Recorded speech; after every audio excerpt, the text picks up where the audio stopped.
more jobs and stuff like that, Yes, right? Like, I know it sounds simple, but I don't know, man. Like for me, the conditioning here, it gives a lot of stress sometimes. Like it can. I, right, it's like, what's the wisdom? Like, you know, Never mind, yeah, start again. That's where it always comes down to. All of these distractions, like we were talking about the hindrances. I've got the recording going, by the way.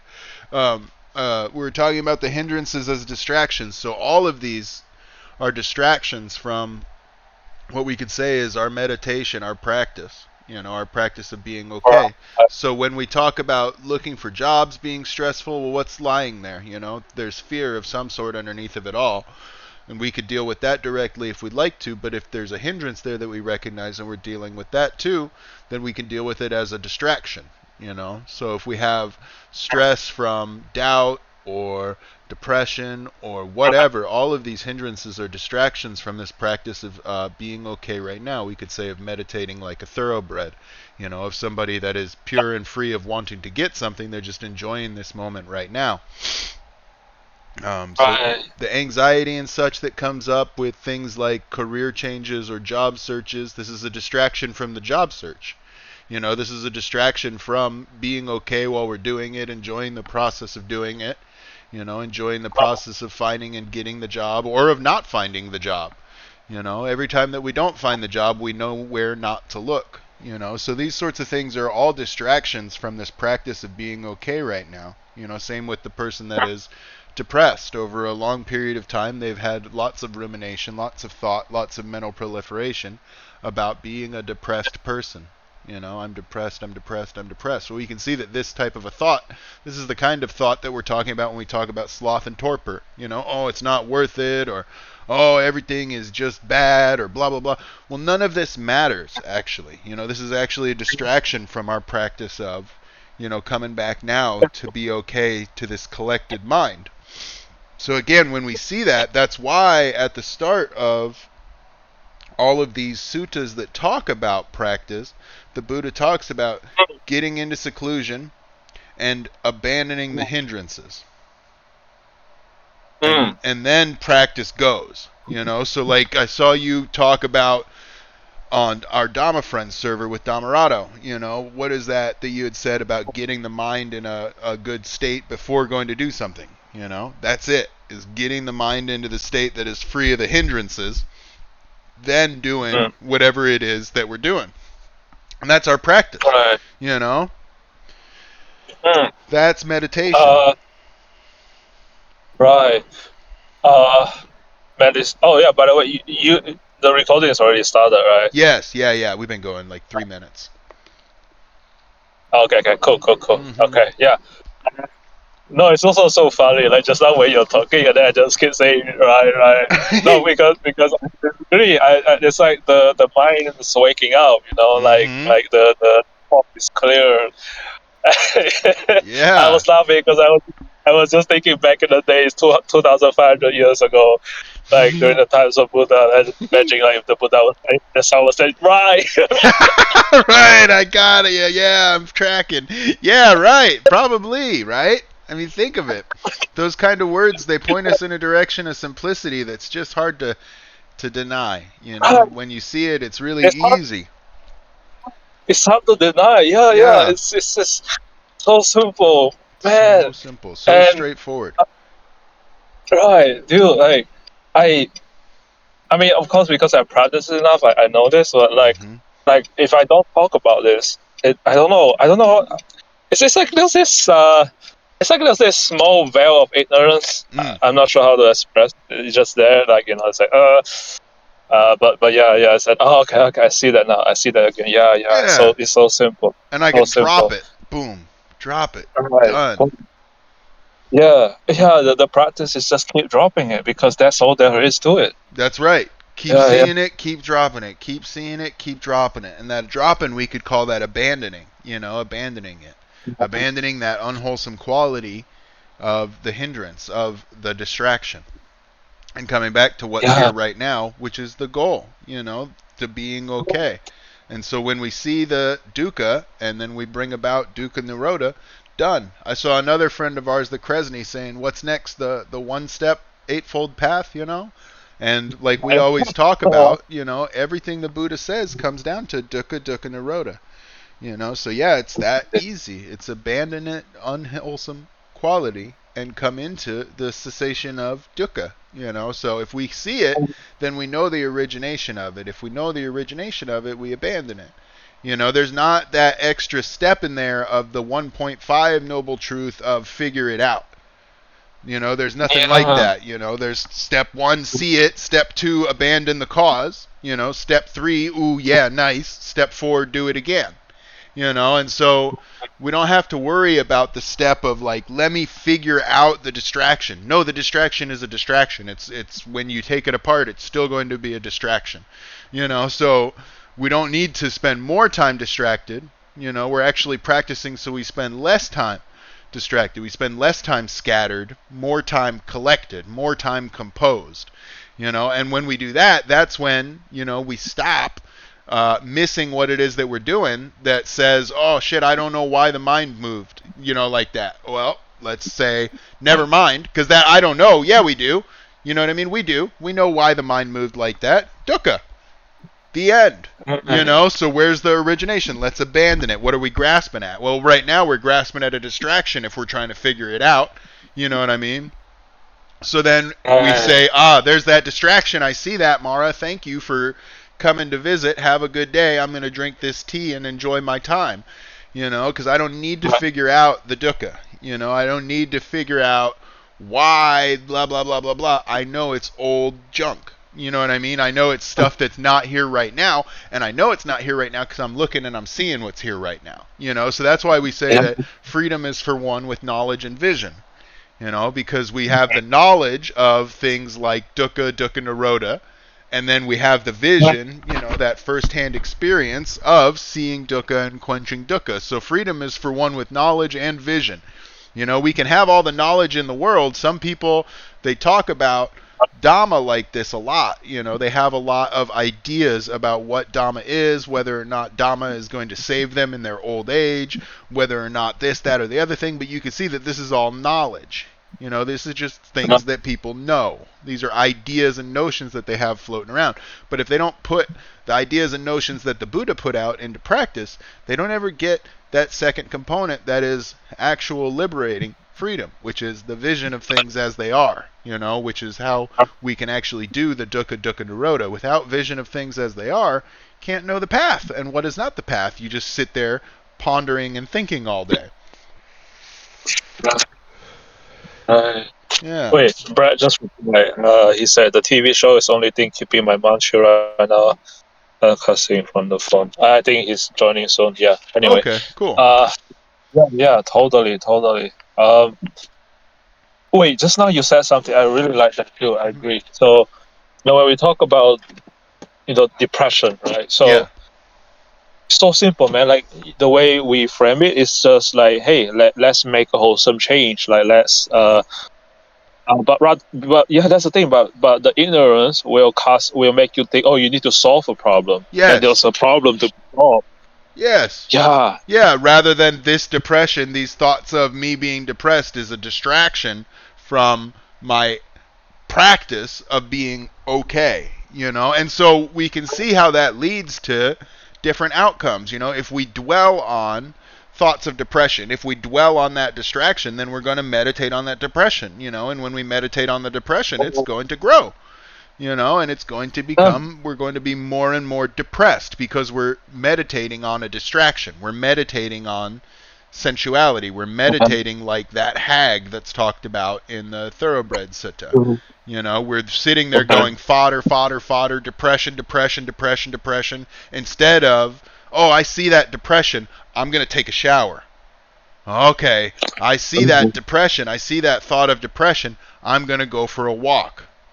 You know, and so in modern terms, we'll call that behavioral activation. You know, in dialectical behavioral therapy, they talk about that as behavioral activation. When you see the thing that says, oh, I'm getting depressed, we would say, in Dhamma, we would call that the sign, the nimitta, the citta nimitta. If you see that there is a sign that, you know, depression is coming up, then here's what you do, because this is what you would do when you were not depressed.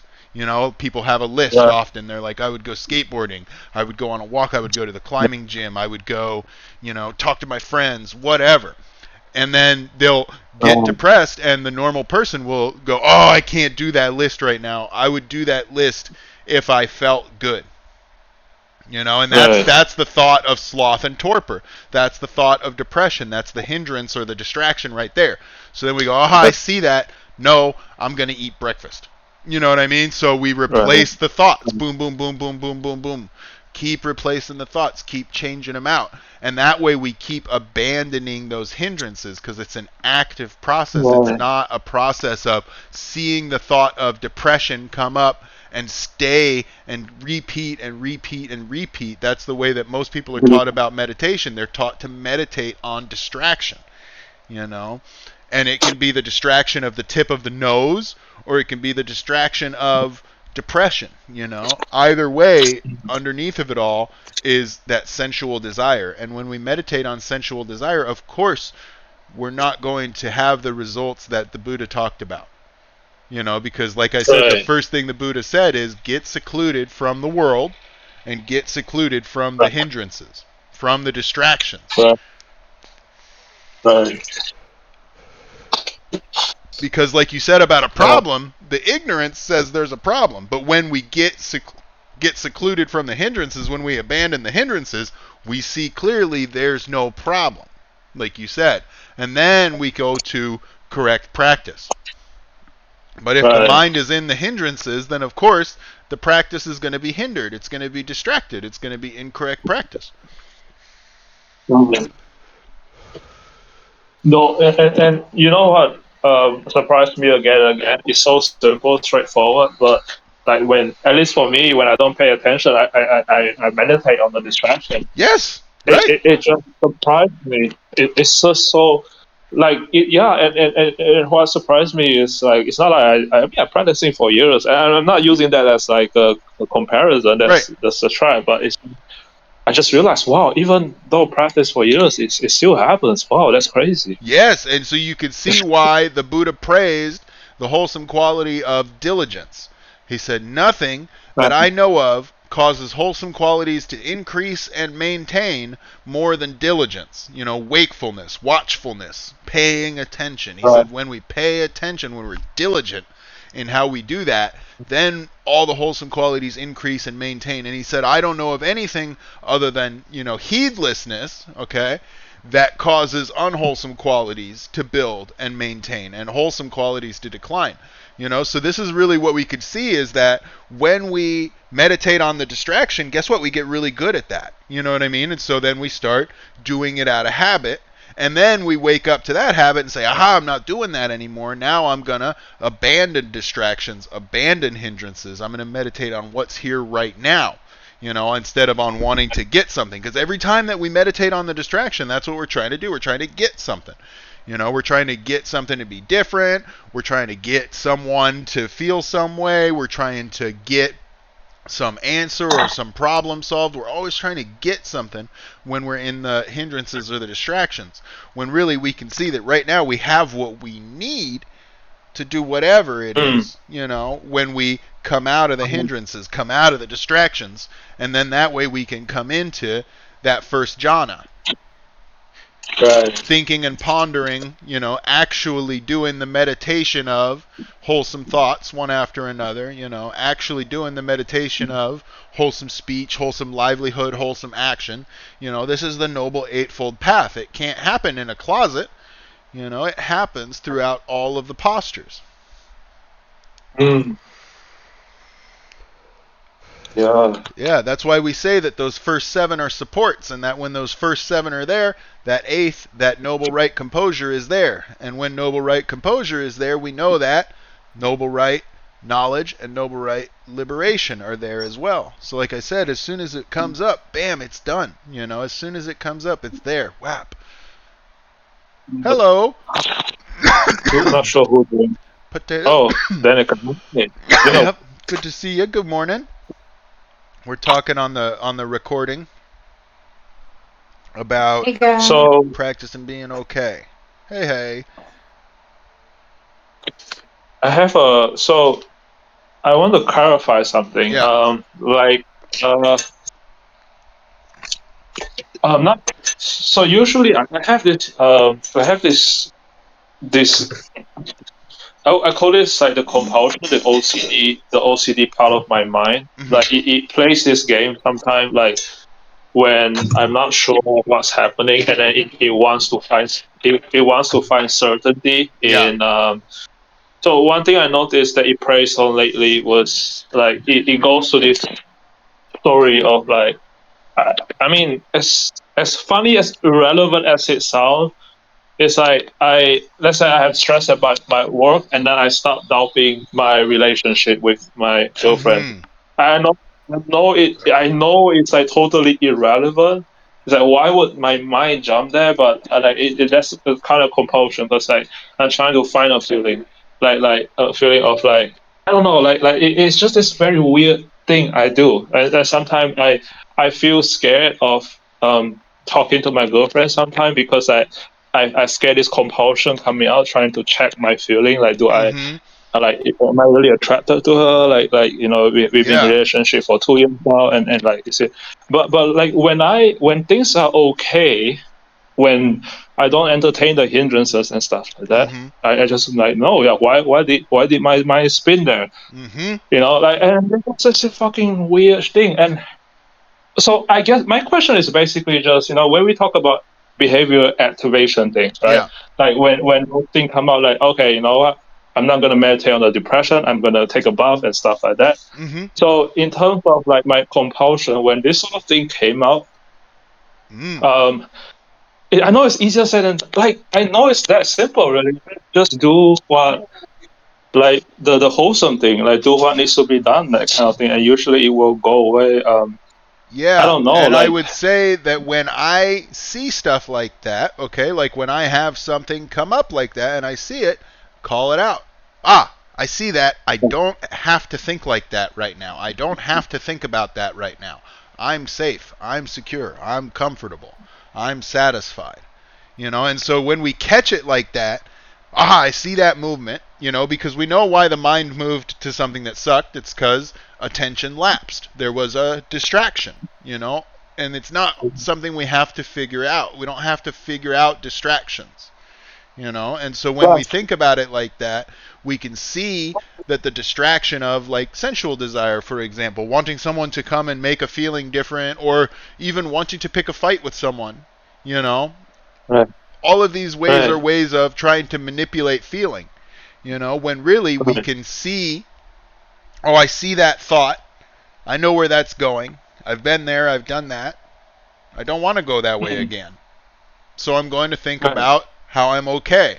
I'm going to think about right, how right now I'm safe, how right now I'm right, secure, how right now I'm right, comfortable. Oh, and right now I'm satisfied. And you can see right then and there, that's what, 4 or 5 dance moves in the mind, and all of a sudden right, we're back to satisfaction and contentment again. And so each time that we do that, that's that fourth kind of karma. That's the kind of action that leads to the end of action. Because you could see the other kinds of action right there too. A mixed action. You know what I mean? I'm going to do some stuff. I'm going to get some mixed results. I'm going to do some other stuff. I'm going to get some mixed results. And maybe I'll pick a fight. Maybe I'll say I love you. Maybe I'll send flowers. Maybe I'll send a bag of dog turds. I don't know.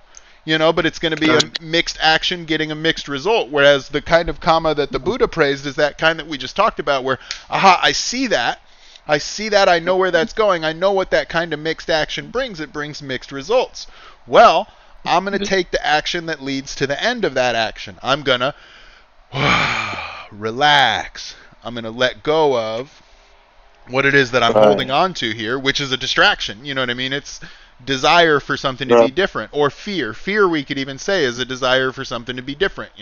I want my environment to be different than it is right now, so I have this sense of fear that comes up, and it makes me change things. Maybe I change the lights. Maybe I turn the lights on. You know what I mean? Or maybe I could see that, hey, actually, in my apartment, for example, if I'm in fear in the dark, well, I know that I'm safe though, so I'm going to calm down that fear instead of taking action. Because if I turn the lights on, it's nighttime. I want to go to sleep. Mixed action, mixed result. Maybe I don't get good sleep. Maybe I'm more scared. So you can see how it just goes on and on and on unless we just deal with the distraction. Which, if I'm in my apartment and I'm scared because it's dark, let me take a deep breath. Okay, well, it's dark, but I'm okay. I'm safe right Right. now. Nothing's getting me right now. There could be a snake right by the door crawling towards me, but it's not getting me right now. So why should I be Okay. scared? I know that I'm going to deal with the snake better if I don't have fear present. So that's what I do. I get out of the distraction, and then I deal with whatever there is to deal with, which most of the time that's all there was to deal with, like if I'm having some feeling, that I am disliking, and so I want to go ahead and do this, that, or the other. That's our catching that samasankappa, that right attitude. Hey, Right. there we go. Boom. Let me make a change right here. That's why we say that view or investigation, and change, effort, and remembering to look in the first place all circle around one another because we see this wrong attitude as wrong attitude. The attitude of sensuality, the attitude of I got to get it, the attitude of gimme, gimme, gimme. Whether it's from me or an object or a person or whatever, it's I got to get something in order to be okay. So we see that wrong attitude and we go, ha, I got that. Let me relax.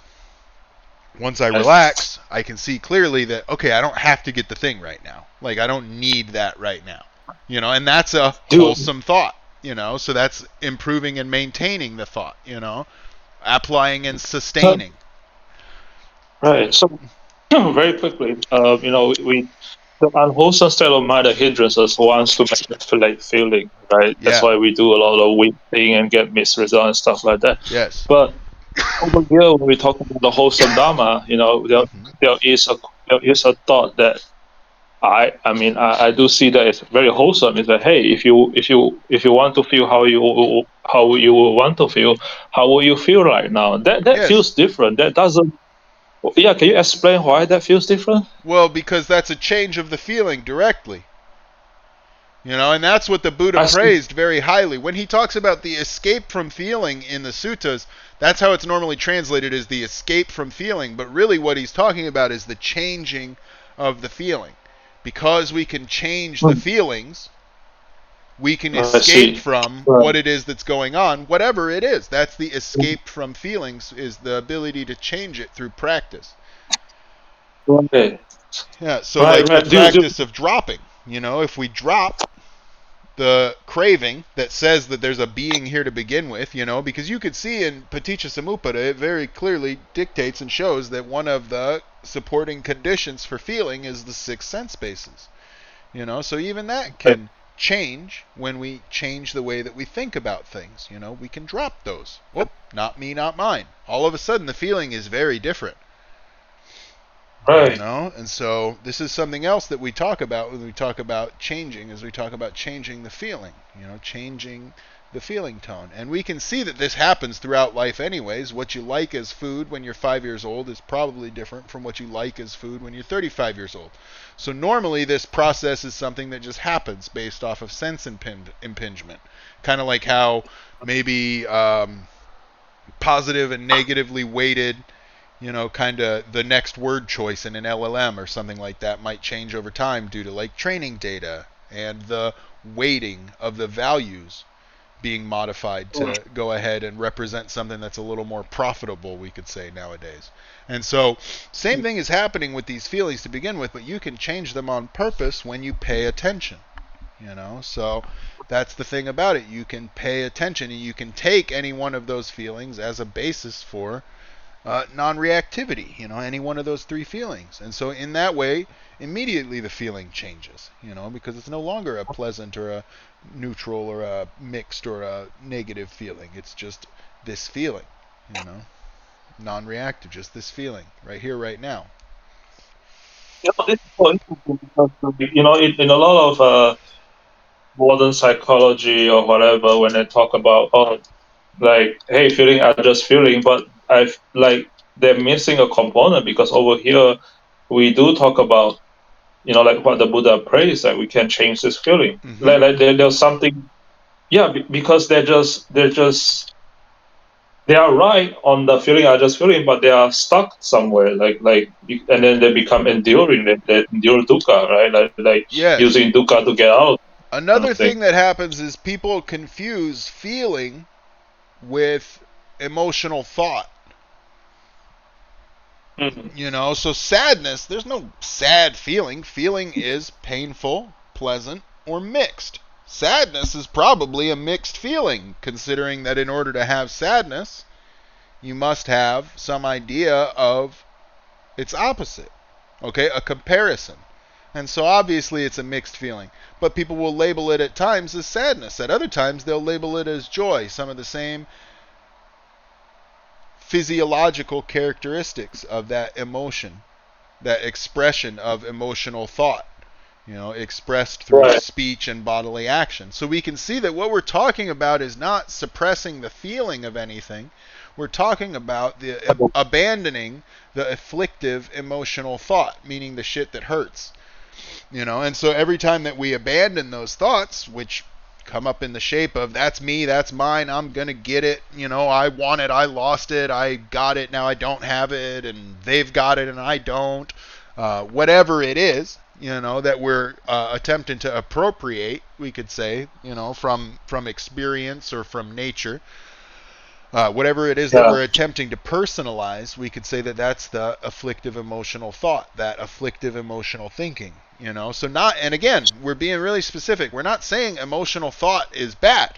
We're saying afflictive emotional thought hurts. And so Right. we can abandon it and no longer hurt.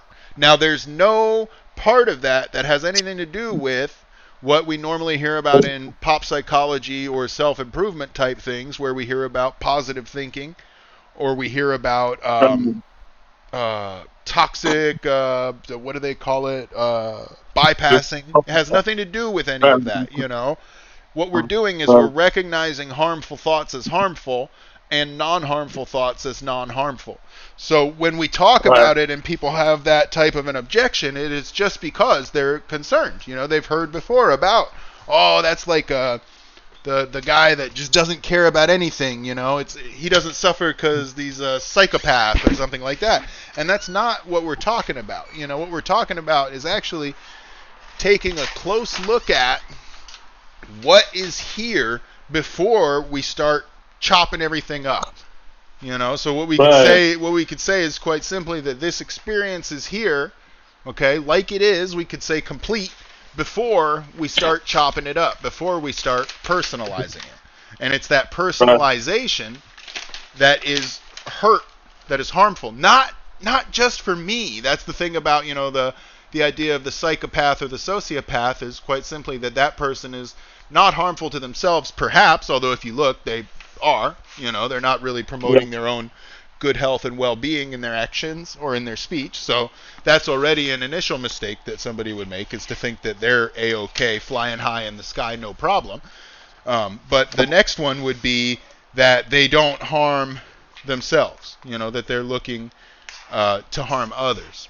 When none of that Right. actually is part of what we're talking about, because somebody that does not look at things in that way, that does not personalize things in that way, they're not doing the Mm. psychopath, the sociopath. Those people are still doing the personalization. You get what I'm saying? So of course they still have selfish actions and selfish speech that come about Right. because of that kind of selfish attitude, that kind of selfish thought.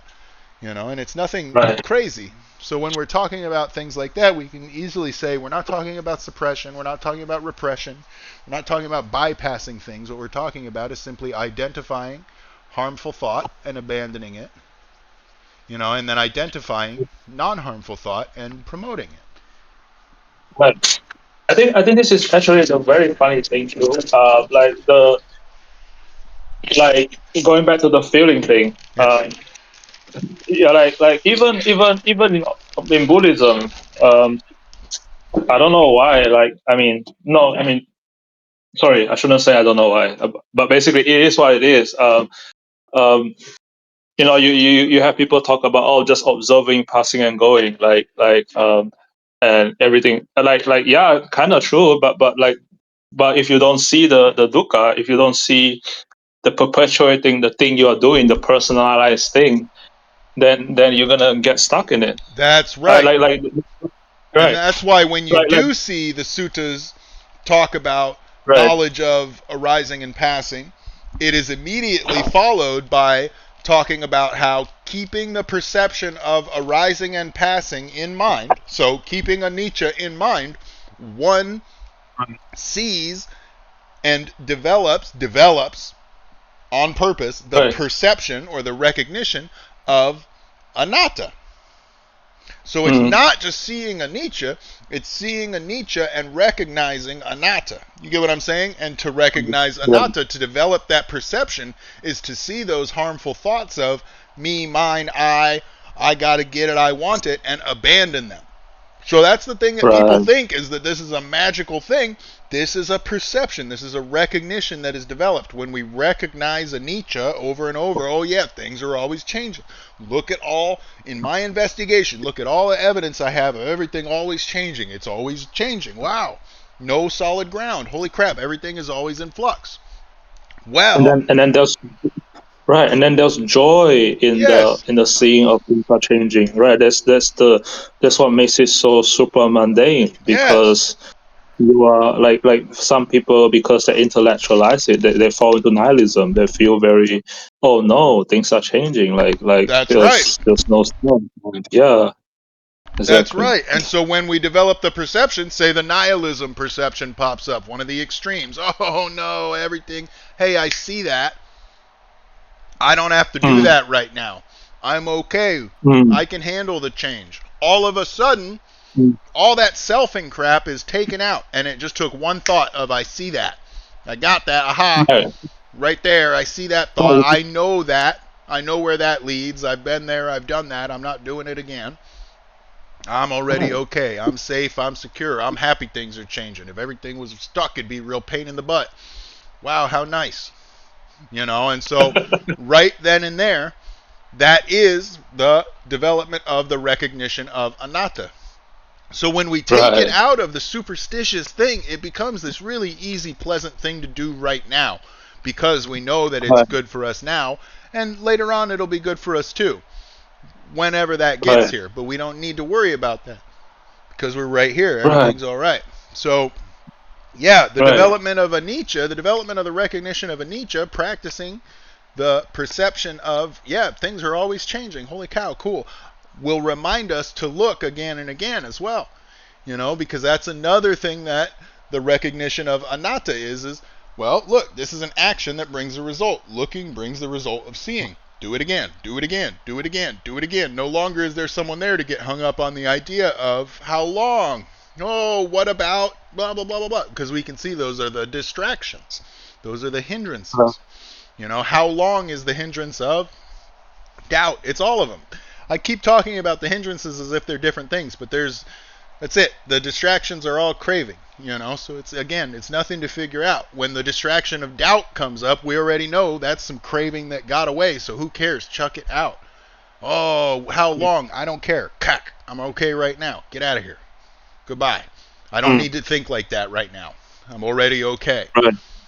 So this is the Mm. active effort of abandoning the distractions. Mm. It's also, yeah, like, because when if the perception of here now is active and the mind is bright, the hindrances cannot touch you, because the hindrances are built on story of future and past and stuff like that, like you Yeah, said, craving. exactly. Yeah. Craving. And craving is all there is that stitches two moments together. That's it. So as soon as that's Mm. abandoned, fuck, we don't even need it right now. Everything is just like this. It's really okay. Really no problems, nothing to it. Just this. I saw Ben says it a The lot Buddha, lately. I love the word tatata. right? Ben used that a lot. Hi, Ben. Yeah, hey guys. Yeah, Tatata's great. Yeah, Just this. Mhm. just this. Mhm. Everything else is a story. Right. Yup. Let it rot. Mm. So I was asking you just now, Alex, about the, in the lay life when you're finding job, finding client, and there's a stress arise, stuff like that. It becomes easier because, rather than fall into the hindrances of worry and stuff like that, you just, what can I do? What can I do? Just this, just this. Exactly. Yeah, Yeah, just this. right, right. Because, like you said, all those distractions require that past and that future. Oh, in the past, I saw people suffer Mhm. because they didn't have a job. In the future, I imagine myself suffering because I might not have a job. Well, if all my thoughts are of suffering, guess what is going to pop up right here in this present moment is some suffering. And so right then, right away, I can see that all that anxiety, all that worry, all that depression, all that ill will towards the market forces or whatever else happens to people. They have all these superstitious beliefs that build this whole world, this whole story, like Ben was talking about, and they trap themselves in it. Whereas for me, I've been there, I've done that, I don't want to do it again. So when I see that go, I say, aha, I see that, and right away, bam, we're out of the story. We're right back here again because I know directly where that goes. I know that crap. I know that. I understand suffering. I know what it is, and I know its cause. I know its origin. And because I know those two things, I have vision of letting go of that origin and the cessation of suffering. And I know I can do it again. So why in the world would I want to do it the old crappy way when I know, this is so simple, this is so easy. And so you can see how delightful it is to abandon distraction because we don't have to deal with that crap anymore. So that's where all that joy comes from, is this feeling of, oh, I'm free. A joy of liberation. It's not a joy that is conditioned by things, by the presence or absence of this or that condition, this thing. No longer are we trapped by things. Mara can't get us with things anymore, and so at that point you can really see that this is what we're talking about when we talk about piti, when we talk about success or joy or rejoicing, is the part of this process of abandoning is quite simply enjoying the lightness of not having to do the old crap anymore, not wanting to do it anymore, seeing clearly that we don't have to do it, that I can let it go right now, and that if it comes back, I don't care, I can let it go again. It's Right. very If it comes, carefree. right, if it comes back, I don't have to make a story. I just see it and I just drop it again. Yeah. Yeah, yeah, yeah. Because we know it's empty. It's just a distraction. Whether it's depression or anxiety, restlessness or doubt or ill will, anger, any of that stuff. Why would I be angry at this thing that I'm calling the market? The job market. Oh, the economy. I'm going to get so mad at the economy. That's crazy. Right. That's insane. That's like if I decided I was going to go on a gasoline drinking only strike in my living room for nobody to even see. It doesn't do anything to anybody else even, and I'm mad at a pretend thing that people talk about in order to help them understand how to trade paper between each other and shit. Like, it just doesn't make sense. Right. So when I see that, it's fun. It's enjoyable. I laugh. Why would I ever be angry at that? That's crazy. I don't ever have a thought of, oh man, I'm so mad at the job market. I mean, when I think about it, it is so funny because there's oftentimes comedy, Mm-hmm. someone walking by and then they hit the furniture and then they get angry at the furniture and they hit the furniture again and then they hurt twice, right? Yes, And then we laugh at it because it's funny, it's ridiculous, but that's the point is that's how most that's humans are how it too. is. Yeah, that's what people say life is like. Upset at the market, you get upset at Donald Trump, you get upset at the Mm-hmm. state of the world, and it's the same thing. Yeah. I sometimes I realize an Arahant must be laughing at us doing this thing. It's like, Right. Yeah, because you can see how crazy it is to do those things. Because all we're doing is bumping the mind into those ideas again and right, again and again and again, and for no good reason other than because we think that's the way things are. So when we wake up and we take a look, it is funny. It's good to laugh at how crazy that is to do because it really helps us to frame those things. It's a good medicine, to see like, wow, how little I want to do that. I don't want to do that. right. And also, I'm not blaming anyone, but Yeah. it's just like when I'm in society, and because everyone thinks like that way. Yeah. So, like my friend, I mean, bless his heart, but like he's upset at this, and then like and then there's a conditioning coming back, and then I get upset with him together, like, oh yeah, that's terrible. But then over here, and then no, that's like, why you keep bumping onto the same things? Like it's very obvious. It's so obvious, but yeah, like you just need someone there to tell you, Good yeah, friends are the yeah, whole of the holy life, man. right. And so we can think about that because it goes all those ways. I know I have lots of friends that they'll still talk to me about stuff, Mm-hmm. whatever, politics or work or whatever stuff. And they always preface it with, so I know you don't care, but, and I tell them, I care about what you have to say. I'm listening to you right now. And I'll always hear about, oh yeah, but you don't read the news, or, well, I hear about it from you. Why would I need to read about it? I don't need to go and do that. I hear about it from all the people that tell me about it. Hey, did you hear about this, that, or the other? No, I didn't. Tell me about it. I don't care about what it is they're going to tell me about. I just enjoy hearing my friends talk to me No, about what it is that's going I on thought in their lives, And so I might I not thought it, get riled up with them, but guess what? People still love telling me all about the stuff that they read because I listen to them. You know what I mean? So it's like, even with people like that, we can practice, because there's nothing wrong with it. As a matter of fact, I'm quite happy that I have friends that tell me the news because I don't want to read it. So if they tell me the news, I'm happy. I'm just talking to a friend. I'm not reading the news, and dude, so funny because it's like you don't want to read it, and then there are people coming up Oh, they like, oh, just you come have to tell you know. about it anyways if you're out there, So let's make a game of it, I don't listen to the news. As a matter of fact, I don't remember the last time I turned on the news, But I know what's going on in the world because I have friends in the world and I talk to my friends. And so I don't have to read the news. I don't have to listen to the radio. My friends do it and then they tell me about it. And, they enjoy telling me about it. I enjoy talking with them about it. Really, no problem there. And I'm not setting myself up to go ahead and wrap myself up in a whole bunch of nonsense, Been all over. I've done a lot of weird things in my life, and no matter where you go, there's just weird stuff going on, So it's not as if there's a real necessity to wrap yourself up in whatever the story of the day is, People will tell you about it. You'll find out about it when you pay attention. What matters is going to find its way to you. Yeah, that's something that people have in this day and age with the access to information and stuff is the idea of the fear of missing out. Oh shit, I'm going to miss the important news. Look, what's important to me is about, I don't know, maybe 6 to 10 feet around me at any one point in time. And so without that being, there, I don't really see what I'm going to miss that's so important. Anything that say, oh, what if you missed the nuclear bomb call? Guess what? Somebody's going to let me know. Or I'm going to see a flash and everything's going to be okay. No problem. Again, what's important is going to get here. It's already here. What's important is already here. Because what's important is to see the dukkha. If we see the dukkha, then all the other stuff is no problem. Right,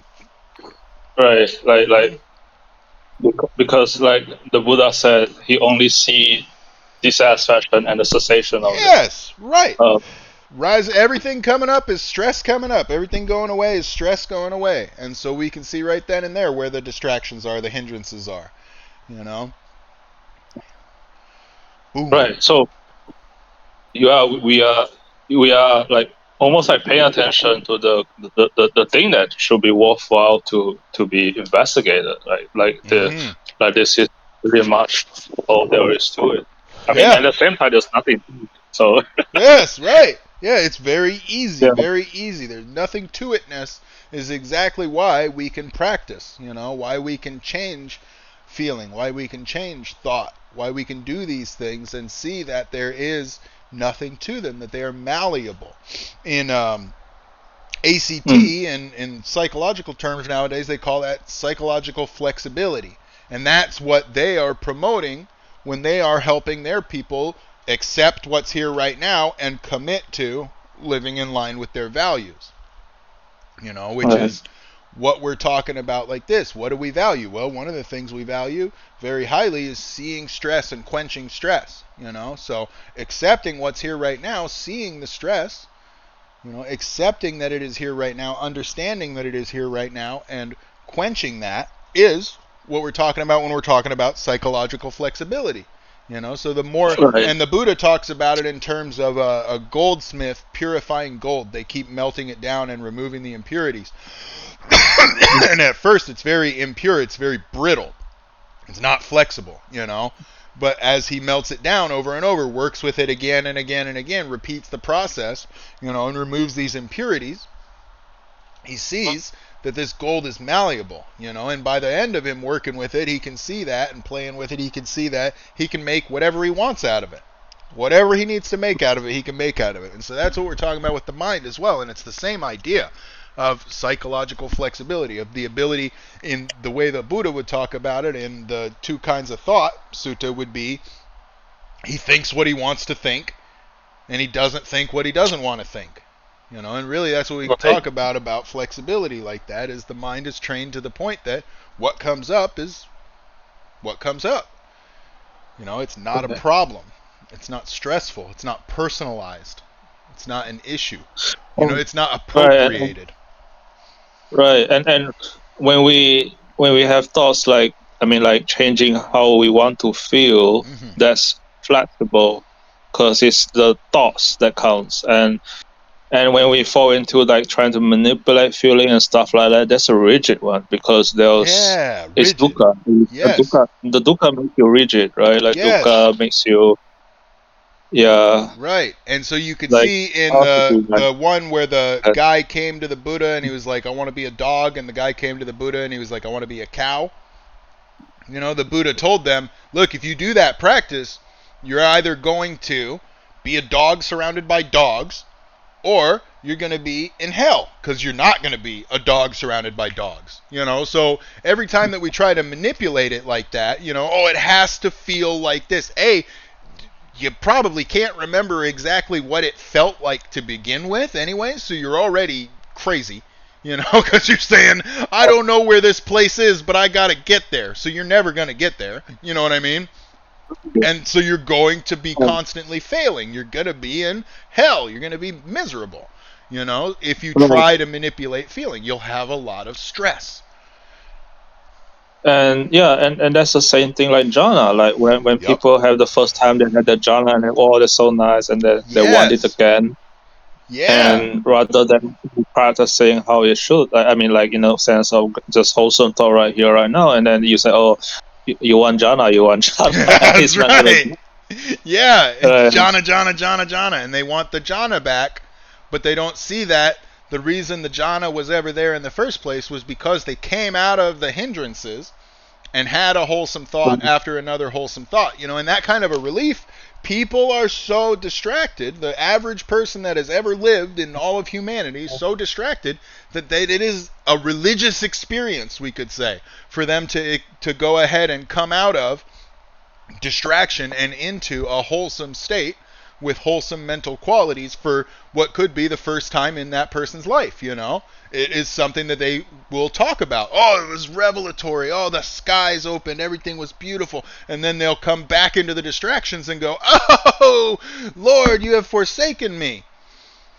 Instead of, never mind, start again. Let me get rid of that distraction. Let me get right back into this wholesome state right here, right now. Just this wholesome thought. Just this moment.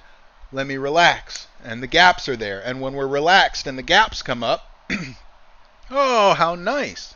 No problem. Not anything to worry about. Wow, I feel really successful enjoying this gap.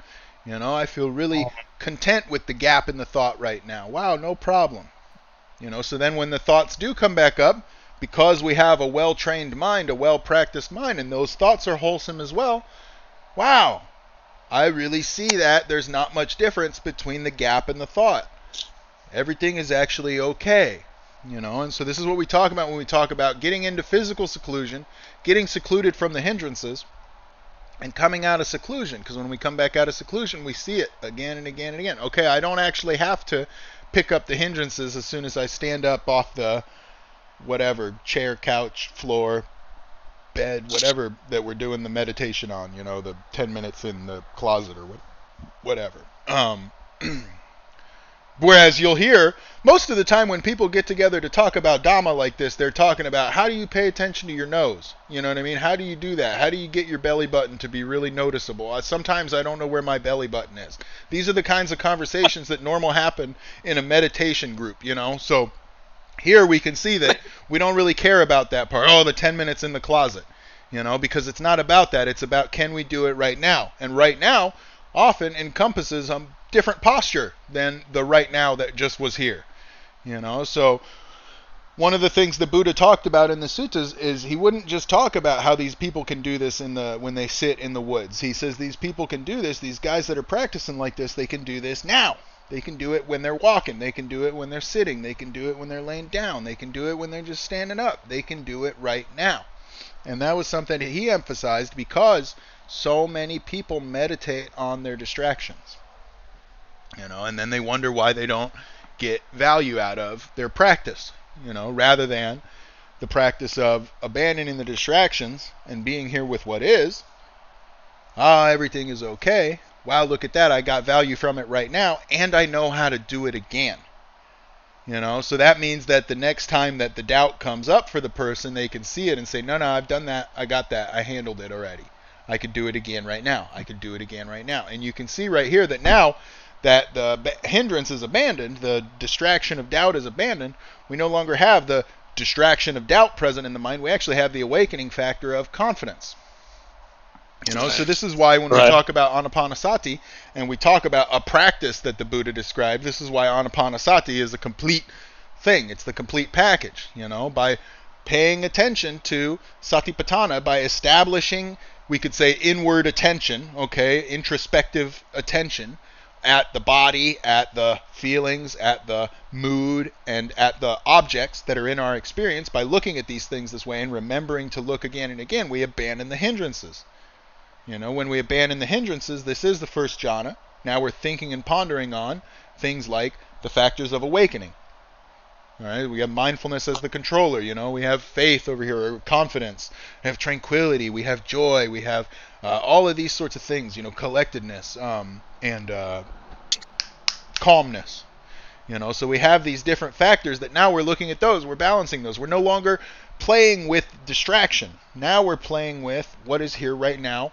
What can we do? How wholesome can we get this state of mind? What kind of a thought can I have? How wholesome can I get that thought? Can I congratulate myself after I have the most wholesome thought? How can I do this? How can I get there with this?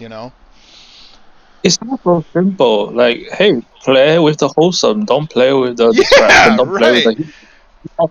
So simple, but I like again, like when you're in that, and then sometimes you, like, for me, I was like, I didn't even know I played with the hindrance. Like, what the hell? Right. And so there's some of our humor, at least. There's some laughter. There's some of the medicine we were talking about. Yeah. Right. It's crazy. Like it's a crazy show. Like when you when I see it, like, damn. Yeah. But that's a practice that as you get better, you see all this weird shit. Like, why are you playing with? Why are you playing with the distraction? Right? Who taught me how to do that? Oh, I don't know. I don't even care. I'll just let it go. I don't even care. Yeah, just drop it. Right? Just drop it. Yep. Nothing to get excited about. Right. And that's something that'll happen too. Is when we talk about craving, we can talk about craving as that kind of excitement. Like an excited circuit has a lot of stuff going through it. It'll get hot, and so when we talk about getting excited, we can keep that in mind as well. I don't need to get excited. I'm looking forward to whatever this is, but nothing to get excited about, because this is another thing that can be a distraction. This is another way that craving can creep in, just like we talked about with jhana a second ago. When people are distracted by craving, wanting this one thing or this other, then all of a sudden we're off path again. We're off distraction land. So we can we can look at things like whether or not we're very excited about one experience or another and see that, oh, look at that. When I experience that kind of emotional excitement, there's a little hook there. Okay, it's kind of like the bait for a fish, Bait for a fish. Boom. As soon as we start to approve or push on something, we could say as soon as that one solid unified mind, that collected mind, scatters into three minds, a pushing and a pulling and a stupid mind or something like that, we can see that's the hook, And so we were talking earlier about how to notice these things, how to pay attention, what to look for, what signs and features are present in the mind. We were talking about this earlier. How did the mind get there? When we pay attention, you'll see it. You'll see that hook, that bit of, we could say, approval. That taking in is a good way to say it. Taking in that hook, that baited hook. Ooh, look at that. Oh, I saw that. Oh, wow. That's probably how I end up waking up in 20 minutes from now having daydreamed about ice cream for 10 minutes, is that hook. And then you start to pay attention more and more. This is why the words of another and paying attention to dukkha, yoniso manasikara, what we would call wise attention, is defined as paying attention to dukkha. Those two things together bring about the arising of right view. So like when someone tells you about a hook and then you pay attention, you'll start to see that hook. Oh, whoa, oh, wow. I saw that movement of the mind.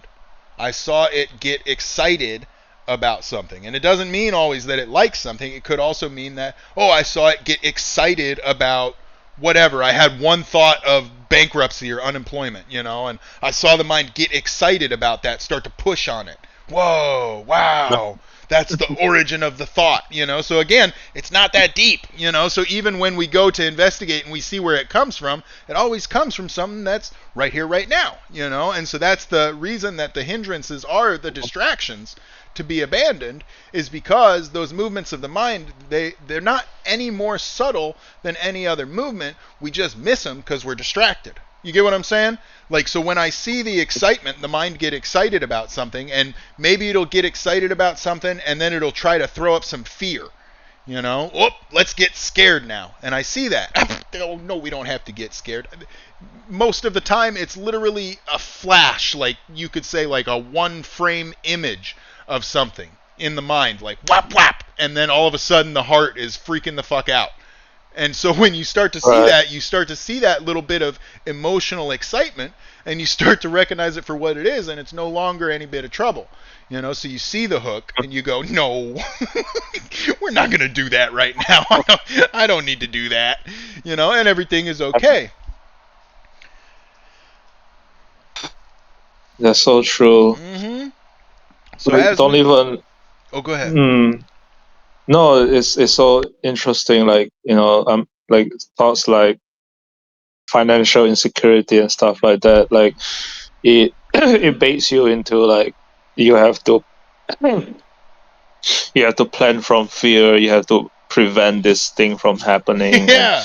And, like, go into the future. Yes. But, like, again, like, when we practice, like, it's okay. I'm on top of that. I can handle this. Like, that's where the satisfaction comes in too. Like, when the mind is composed, satisfied, then I don't need to.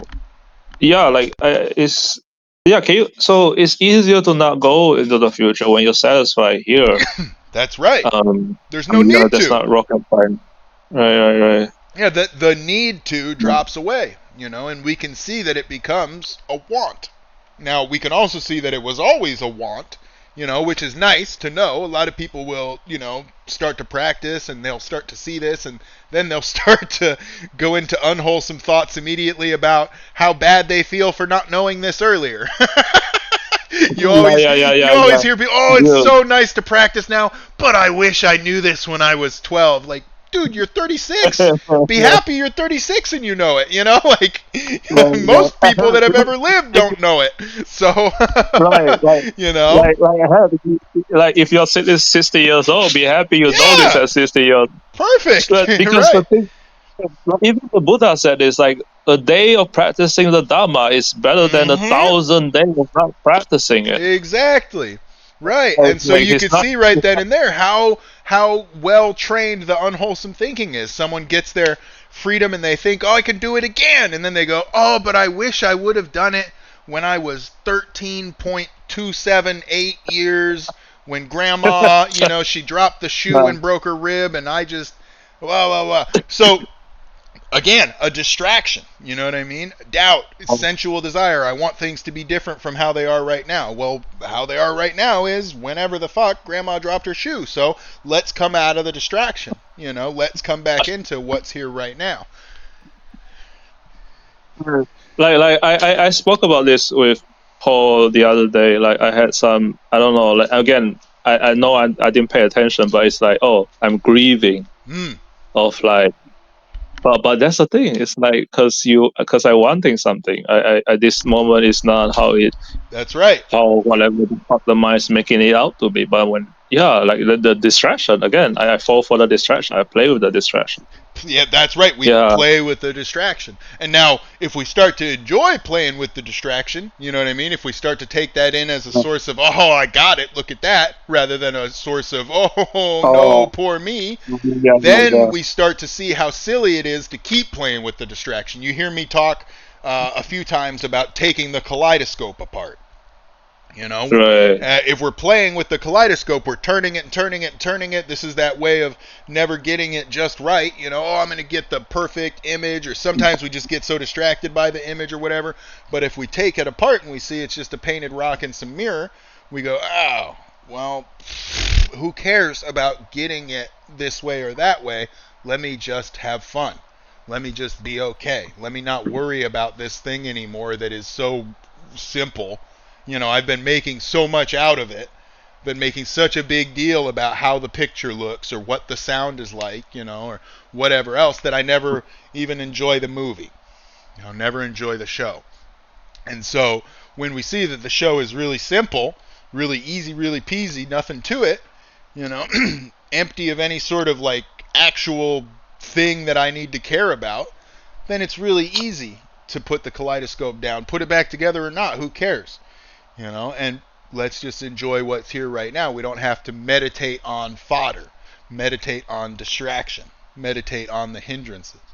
Like I said, the majority of meditation in the world is meditation on hindrances. It's one of the reasons why I think this is the most I've ever used the word meditation in a time that I've been talking with friends. Normally I don't like to even use the word because I think it goes in that direction. But this is what noble meditation is. This is noble right composure, is abandoning the hindrances and coming into what's here right now, being here with what is, not wanting to get something, not wanting to change all these things that need to be different in order to be okay, just coming into well-being, composure, freedom.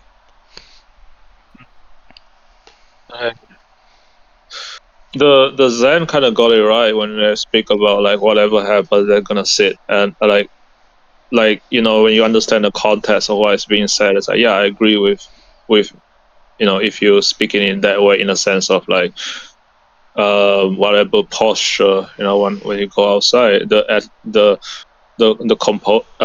posture is the right noble attitude. Like, yes. Yeah.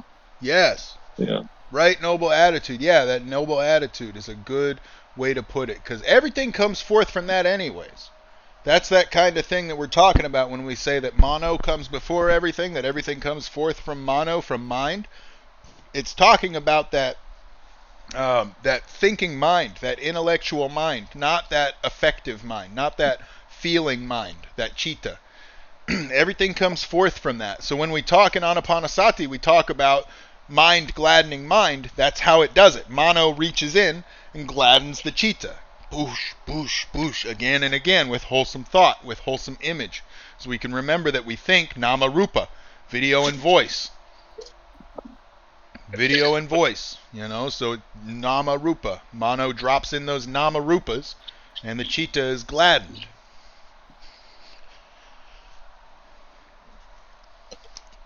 Then it stops clutching onto things. Because imagine if you were in a state of scarcity. Imagine if you were a refugee. You wouldn't want to let go of much. You'd want to hold on to what you had. You'd have a harsh, tight grip on things. Scarcity mindset. Yes, right. Exactly. The selfishness. We do that. Yeah, and so think about what the heart is grabbing onto and holding onto. It's holding on to all this crap, all these emotions, all this pain, all this struggle. all this craving, because it's trying to have this security. And the mono can see clearly when it's not clouded out by the distractions. When it's not engaged in the distracted thinking of, oh, poor me, oh, mine, oh, blue, blue, blue, blue, if only this was like that. When that stuff shuts up, it's clear to see that the heart is grasping at stuff that hurts. So then, just like how in that story with the prince, remember the prince comes to see the Buddha with the boy on his lap, and the Buddha asks him, hey man, if that kid had a big old chunk of wood in his mouth, would you take it out? And the prince says, well, yeah, even if it caused him to bleed a little bit, I'd take it out because I know what's best for him.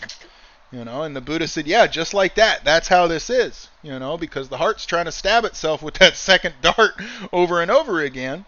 And we can look at it and say, no, that we don't have to do that, So that's why we talk about Vachi Sankara, which is those constructions, those mental constructions having to do with speech, and we also have the Nimitta Sankara, those mental constructions having to do with image, video and voice. It's so simple to think about. People, thought is so complex. It's just video and voice. Look at it, see what happens. Video and voice. Sometimes that video is a frame, sometimes it's a whole night worth of nightmares, Sometimes that voice is the text representation of something, sometimes that voice is that inner monologue, whatever, it doesn't really matter. Video and voice, nama rupa, name and form, image and text, I guess, or image and description. I want to ask you a quick question about nightmare. Yeah. Like I remember you had quite several of them in the past, and so yeah, I'm not sure what happened. Like lately, I think ever since last month, my sleep has been like, it's just nightmare. I mean, it's not like I'm being chased by a monster or whatever. It's just this weird kind of like, I'm not even sure what's happening in the dream, and then I wake up feeling weird. Like yeah, like any thoughts, advice on that? Yeah. So how do you handle? When I had a lot of nightmares, I would first, when I wake up from them, instead of going into the distractions, meaning, why did I have the nightmare? What was it about? Where was I? What was I? That's the way I used to do it before I started practicing, and I would end up, staying up all night. Because guess what? You're going ahead and you're ruminating on is the nightmare, which you just woke up from, scared. So that's a crazy thing to do, right? So the first thing that we do is we wake up from the nightmare, and we go, I'm awake. Okay. Deep breath. And of course, sometimes we will forget this, so it will take repetition. Me, I was lucky. I had a lot of nightmares. So I had a lot of practice, of waking up and going, okay, I got this. Let me breathe in and out. I'm okay. Sit up. I'd look around the room. Yeah, right now I'm safe. Right now I'm secure. Right now I'm comfortable. Right now I'm satisfied. I'm okay. And then go back to sleep. Because that's another thing that I used to do, is rather than go back to sleep afterwards, I would have fear. So when my head hit the pillow after having a nightmare and waking up, I would practice, just like in MN4, I would see that fear. Oh, I see that. I don't want to go back to sleep because I'm scared. Okay, I don't have to be scared right now. That's a dream. It's not here right now. Right now I'm safe. You get what I'm saying? So again, we just abandon the distraction. Come back to what's here again. Abandon because what I'm really doing right there, if I entertain that, is all of the hindrances again. Of course, they all stem from fear, but I'm definitely not being nice to myself, because guess what? I want to go to sleep. I want to practice being okay, so really it's not very nice. It's ill will, and then on top of it, it's sensual desire. Well, I want it to be different from how it was. I don't want to have the nightmare. Dude, if you're going to have the nightmare, you're going to have the nightmare. You know what I'm saying? It's not really that big of a deal, but I can make it so that it's actually a big deal for me when I ignorantly want things to be different from how they are. Plus, I'm also being lazy. I'm being kind of depressed about making the change. You know what I mean? So again, like, we can enumerate all the hindrances, really, but it doesn't matter. They all come down to craving. They all come down to fear. Some sort of fear-based reactivity. So when the head hits the pillow, you practice calming down the fear. Okay, I see that I'm scared. I got that. Come here, I would talk to myself like this in my mind. Vachi Sankara. This is the way that my wholesome thoughts would go when I practice like this. Is I would talk to myself, okay, I see you, my fear. Come here. I got you. No problem. I'm going to take good care of us. We can handle this. We just had a nightmare. We just woke up, and right now we're safe. So obviously we can do it. You get what I'm saying? Start to have those wholesome thoughts that lead to calming, that lead to simplicity, that lead to being okay.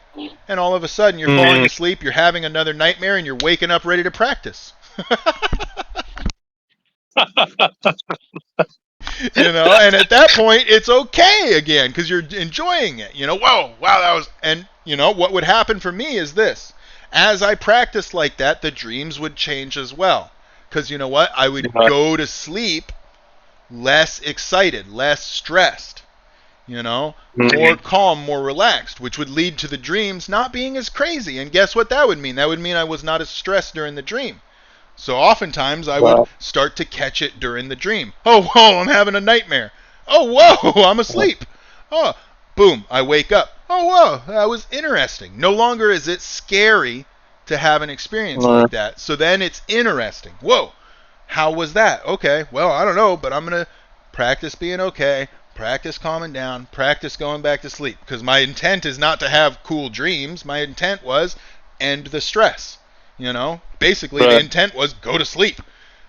So to go to sleep just to play with my dreams, well, I didn't think that made much sense, but it was now interesting to have them rather than something I was scared of. And so that meant that in the dreams, guess what? They changed some more. All of a sudden the dreams aren't scary at all anymore. They're just dreams. And then eventually when you go to sleep and you don't have those things happen either, that's okay too. No problem. Sometimes they're there, sometimes they're not. And so then you really let go of it, and then it really doesn't matter. And so then there's not even a problem to solve anymore. You get what I'm saying? So basically when we do it this way, we don't meditate on the distraction. Don't meditate on the nightmare. Meditate on what's here right now. The safety, the security, the comfort, the escape from the nightmare, the awakening.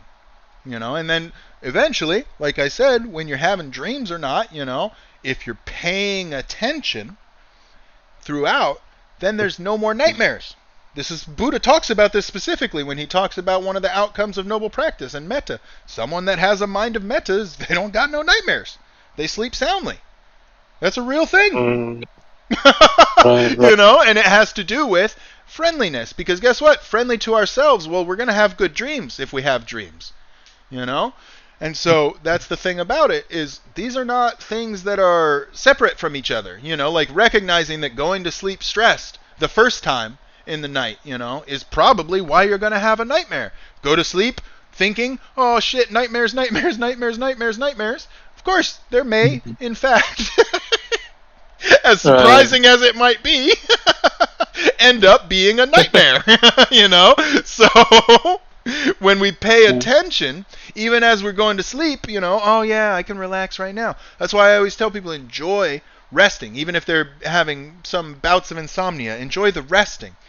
Oh, look at me relax. Right, the nightmare, the insomnia, whatever, that's just a symptom. The real problem is the unwholesome state of mind. Yes, exactly. Yeah, and so we want to go for that. Not the symptoms. Right. We don't want symptom management. We want to get it out, get it done with. Right. Because it, like for me, like let's say I woke up from a nightmare and then start thinking, oh, what led to this nightmare or whatever. That's distraction, right? And when I play with the distraction, the state of the mind is not wholesome anymore. I mean, well, I wouldn't even say I play with distraction really seriously, because if I play with it, it will be light, right? It's not heavy. That's what I was talking about with it no longer being scary, but just being curious. It was, oh, that's interesting. Because no longer is there a fear of it. Instead, there's a playing with it.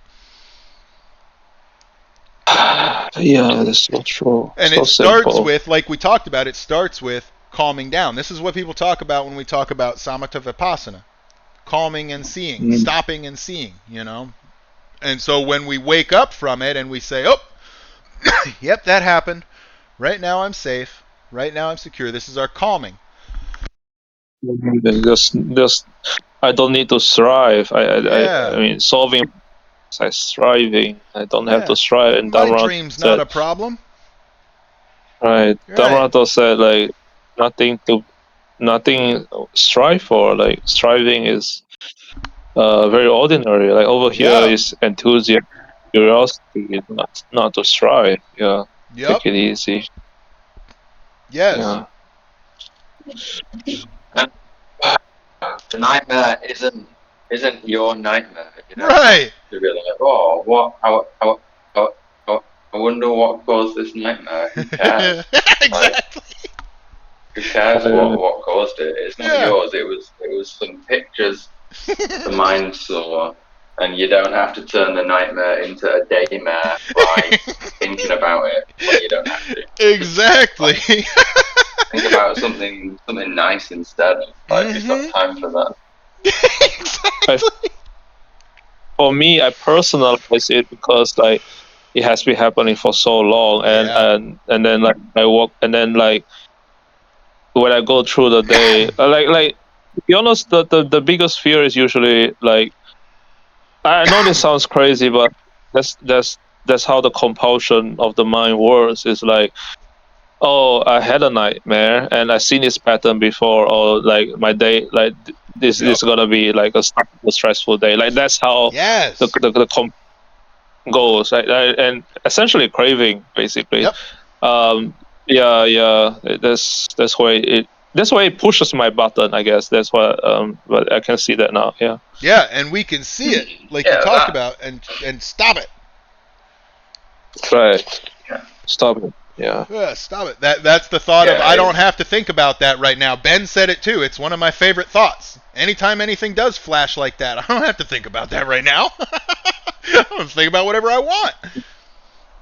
Right. Exactly. Because if you follow the distraction, you're not thinking what you want, and again, Exactly. it leads to victim's attitude. Yep. Yeah. We could say it leads to this whole mountain of trouble, or this whole heap of stress, is what they would say about Paticca Samuppada. You know, it's why I always Like try to point out that any one of those 12 things can get chucked out at any point in time, and the whole thing comes down. You know, they're stacked up like a teepee because people get really caught up in the minutia of things. You know, oh, well, let me understand the whole mass of suffering. No, the Buddha told you it's the whole mass of suffering. There's nothing to understand about it but more suffering. It's full of distraction. You know, it's full of yeah. garbage. You know, so when we chuck any one of those things out, like Ben had said about the nightmare, not my nightmare, you know, because that's a lot of personalization that comes in when I have a nightmare. There's a whole story around that. There's a whole past. You know, I was having nightmares because this, that, and the other, blah, blah, blah, blah, blah. But like he said, in our practice, that's distraction. In our practice, that's supramundane, that is noble, that's Right. distraction. Right. Chuck And that out. ironically, when you're not trying to solve it, I would believe I will investigate. I'll let you guys know, but Yeah. I'll believe will kind of go away more and more because I'm not Right. making some. Cause, yeah, Yeah. because you're not applying and sustaining the mind to them. Yeah, I Right. mean, if It you want to is. be a successful nightmare practitioner, that's how you do it. Apply and sustain the mind to the nightmares again and again. I know for me, that was exactly how I was an expert nightmare practitioner. You know, because then throughout the day I'd see the nightmares. Bag of trash on the road. Oops, God, that must be an IED. No, Alex, that's crazy. You're in Washington State. You know, and so and so that's how I would practice with it. You know, no, that's crazy. That's trash. That's a dead dog that probably doesn't have a bomb in it. Yeah, it had a bomb in it in Iraq. I'm in Washington. You know, so we work through those ideas like that so that we can chuck them. You know, we can start to laugh at them, and then we catch them earlier and earlier. We see the trash bag, and we see, oh, trash bag. We no longer have an entire past that flops up out of nowhere to attack us because we're no longer The, making shit up. the fucking association with an image like is crazy. So Yes, fast, right. crazy shit. And It's okay, this is like just now when I came back. I passed by some people like um I don't know how to explain, like looking very like gangster or uh huh. whatever. Usually if I don't pay attention, like if my state of mind is unwholesome, I'll start making shit up. Like like Yep. like whatever. But just now, because I was talking with you, I mean, my mind is in a wholesome state. I will buy them. I don't think like that. I just like, oh, what a lovely people. I mean, Yeah, I'm not being I'm not being I'm not being sarcastic when I say lovely people. I really I generally know. see like the default, like just like they're okay, I'm okay. Yep, no problems. Yeah, very Yeah. friendly, right? Right. And that's exactly why we talk about metta as an outcome of noble practice. You know, when the mind is wholesome, metta is present. That's a natural quality in an ennobled mind, in a mind that is out of the gutter for Right. oneself and for others. Doesn't really matter, you know. And so cool. Yeah. Yeah, I could, and like when I keep practicing this, or it will nightmare. I don't have to make it a problem. Yeah, like Yeah, because that's the I could just, exactly. oh, okay, And so on, punishable. same as on days when we don't have much sleep. A lot of people will talk about, oh, those days I don't have much sleep, those are the worst days. Well, it has a lot to do with how they're thinking. Has a lot to do with how they're Right. thinking about laying down the night before. Throughout the night that they couldn't sleep, what are they doing? What are they thinking about? You know? Throughout the day, is there an intentional effort put forth to be wakeful with regards to watching the mind? There's no limited amount of paying attention. You can pay attention to being tired just fine. As a matter of fact, if you pay Mm. attention to being tired, you're highly likely to adjust your other activities. They're probably just going to fall in line with what's present, you know, rather than do silly things. So again, when people have a miserable day after not sleeping well, has everything to do with not paying attention, not having Um. the All right. effort I to want to put forth revisit. the attitude change. What do you want to revisit? Well, early on we talk about depression, and like again, the ordinary mind would like want to solve this or the Mm-hmm. problem solve. But when we remember the noble Dhamma, it's just, hey, I just make a change. There's nothing to solve Relax. really. Like, Yes, no relax. point, right? Mm-hmm. Uh, so what should I say? Like, mm, uh, yeah. Like usually the resistance happen because again, when you don't pay attention to the story, like, oh, it should not be like this. Mm-hmm. I don't like this, and then because you want to get something done, like you Yes. want. And so mm, yeah, I'm not sure. Like, let's say you really have to get this done, because if not, then the rest of the week will be really stressful. So it's beneficial for you to get it done. And you see, this is the where the push and pull comes in, Mm-hmm. because let's say, well, you are depressed. Oh, okay. I mean, I know even saying that is wrong, because it's not you. That's just the state of the mind. But like you like, what is the Well, it depends on how yeah. collected you are, okay, on how composed you are. This is why I talk about putting things first, you know, putting right what is supposed to be in front, what is supposed to be in the back. You know, so if we know that everything comes from that attitude, okay, and this is that knowledge portion of it, and we've seen this play out again and again, and that's that vision portion of it, then there's not any issue. We know that it's beneficial to do it now.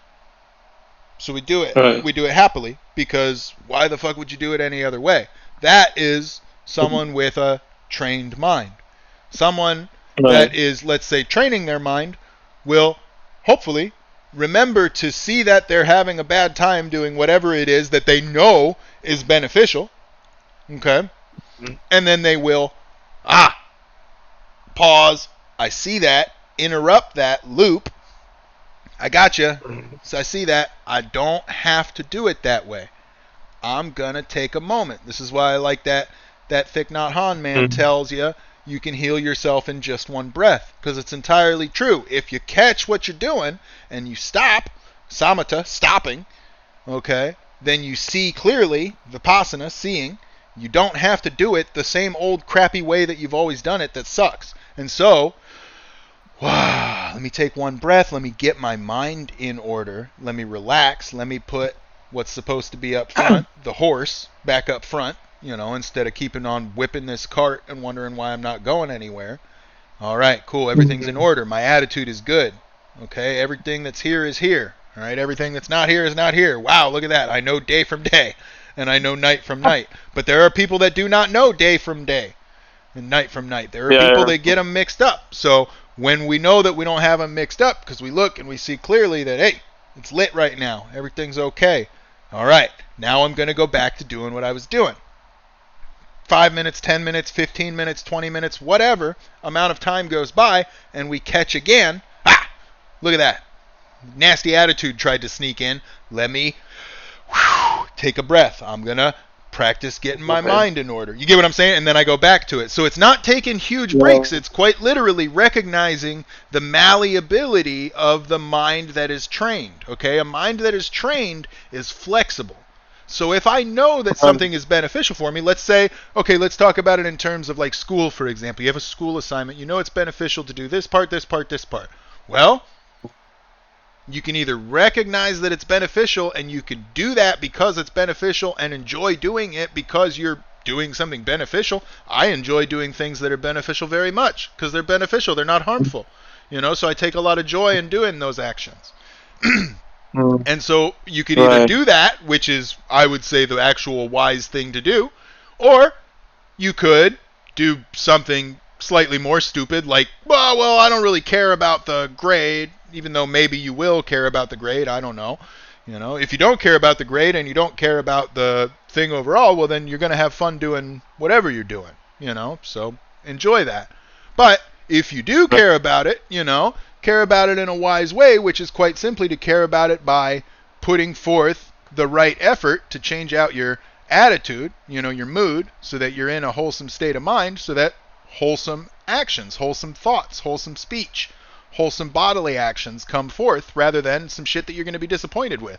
So really it's a matter of, this is the second part of noble right view that the Buddha talks about. This is discernment or wisdom, seeing where things are heading. Well, I know if I do this, it's pretty likely that'll happen at some point, maybe. Do I care about that? Yes. Let me actually pay attention, okay? So really all that's needed is to pay attention. Like I said, if we're paying attention, we see the beneficial thing is beneficial and we do it happily. You know what I mean? There's no effort needed there. That's just stuff happening. And going back to the changing the attitude, and like I also realized, change it. Because sometimes I fall into this trap of like I change it and then like 2 minutes later I go back to do poor me, and I change it again, poor me. But then I give up on the third try, but then that's is that, well, just keep changing that, like take your time, like have fun with it, right? Like yes. It's so simple, but I forget. That's why we do this. That's why we remind each other and talk so much about this stuff, is so we keep it in mind, because that's sati, that's mindfulness, that's remembering. So to have conversations like this is noble conversation. What does noble conversation do? Well, it helps to see dukkha and quench dukkha. So very easy peasy. I don't care about all the 10,000 descriptions that are out there for it. Those are all some shit people made up. We know what the Buddha talked about. The Buddha talked about dukkha, dukkha, nirodha. So obviously noble conversation is that conversation that helps us to see and understand dukkha and helps us to quench it and then do it again. So that's all four noble truths right there. I don't think there is any more noble conversation than to see dukkha and quench dukkha. So that's why we talk about the friends being the whole of the holy life. To have good friends, good companions, one is guaranteed to develop the Noble Eightfold Path, Right. Yeah, it's so simple. Like, thank you. I really needed that. Yeah, it's a lot of fun. A lot of fun to remind ourselves of this stuff. It's a lot of fun to remind ourselves that we've got that freedom right here, right now, when we pay attention. Come right out of all of the distractions. And I really like that word for the nivarana, for the word hindrances, is distractions. I think that's something I'll keep saying again and again. Well, thank you for saying it that way. That's really so helpful. Yeah. Well, what I notice is so many people talk about the hindrances as if there's something that need to be solved. They're not. There's something to be abandoned. They're distractions. Exactly. Like even the kettlebell monk, I really like. He said, I mean, defocusing, right? Because people usually focus. I mean, focus has been such a like famous word in meditation Yes. community, but hindrances is not something to focus on. Right. You should actually defocus it, take it easy, like relaxing. Yeah. Yeah, relaxing. Because you talked earlier about resistance. And you don't meet resistance with resistance. Hey, good night, Mr. Ben. You don't meet resistance Good with night. resistance. If you encounter Mm. resistance in your arm, for example, oh, it's hard for me to move my to flex my elbow. Then the answer is relax. It's hard for me to extend my elbow. Relax. If I meet that resistance, I relax. The resistance in this case is the resistance to letting go. So what happens when we have a resistance to letting go of an object in the hand? We don't grasp harder at something, we relax. Any of these Mm. distractions, these hindrances that come up, we relax. We let them go. We abandon them and replace them with the kind of thought that is wholesome, the kind of thought that is not distraction. The kind of thought that leads to simplicity, that leads to peace, right here, right now. Right. This is why we talk about the wholesome thought so much. Is because it's here now. Yeah. Yeah. Oh, I think Hey, I are you would want guys to say able to hear something. me? Yes, I can hear you now. Yes, I. Oh, all right. Sorry. So you guys moved on to this topic of focus, but if I could say a couple things. By the way, I'm so happy to talk with you. I don't know if you've been talking for a while and are about to hop off, No, we could hang out but for a while longer. I'm happy to. couple of things about like Ivan's point. Actually, so uh, one from Alex, but it has to do with Ivan's point. Alex, you've mentioned before, and I've seen it, that just okay, drop one of the links of Paticca and you drop it all. So if you apply that to nightmare, that means if you go in Mm. order, again, we're not talking about in order. So Avijja, don't be confused about it, and then it's less of an issue. That's right. See it in terms of You the Four know, Noble Truths, and there's no problem. Yes. if you True. just go along, so Avijja, so don't be confused about it. Don't think about it or let it into consciousness. No, no, no, no, Vijnana. no, no. So Avijja is very, very specific. It is not just being confused about something. It is not seeing things in terms of the Four Noble Truths. That's why Got when it. you see things in Four Noble Truths, all of it is done. Okay. Do you see what I'm So saying? got it. Got it. So you see, okay, this is Zuka, let me just drop it. Yeah. But if you're talking about it, be careful of the terms that you talk about. It is a nightmare, Namarupa, or is it an interesting set of images, like somebody else said? That is a You Mm. Namarupa. know, yeah. Yes. Okay. So, like, et cetera, all along. So you have all these. There's a game. There's actually a 12-point game you can play with your nightmare to see which of them you Yeah, can I don't have them. just drop it. Yeah. Done. The other thing is about The other thing too about the thing Ivan about there's something I'm supposed to do. If I don't do it, the week's gonna be bad. And Alex was talking about wisdom. Something I've been reflecting on, like when I wake up in the morning, and this has to do with entanglements, I suppose, which is getting like if I ask myself, am I secure? Hell yeah. From a physical standpoint, I'm healthy, lots of food, more clothing than I need, more shelter than I need. I got all that. But when I wake up, I do feel a bit overloaded with responsibilities that I've accrued by my own actions that I might not, once I develop some wisdom, want as much anymore. And so, I mean, that's one angle about the question, Ivan, is at the end of the day, there's a part of me, even now, like literally about should I drop a whole second sort of side job that I have if I don't need it because it leads to entanglements and worrying about those clients, etc. Well, I am considering, I haven't done it yet, I might just drop that because I'll wake up with less to, because that's the type of safety that I actually, this idea about being afraid of emails, well, it's like I definitely won't be afraid of the emails if I don't get them anymore because I haven't committed Yes. myself to being responsible for those emails. But right now, I get paid to be responsible for them. So I do worry about them. So that's a danger that I could potentially get rid of. So that's Yes. one aspect of the question of responsibility. There's another one, though, that I was just going to say more superficially. that Dhammarato has this question of why am I getting up from this chair? Why am I, anything that you're doing though can be why am I doing it as that moment of both sati and investigation before you do it. And Ivan, you might remind you, I've done it myself too. Why am I doing this? This to make money right now for my kid or for the family or something. Just that Yes. slightly larger perspective.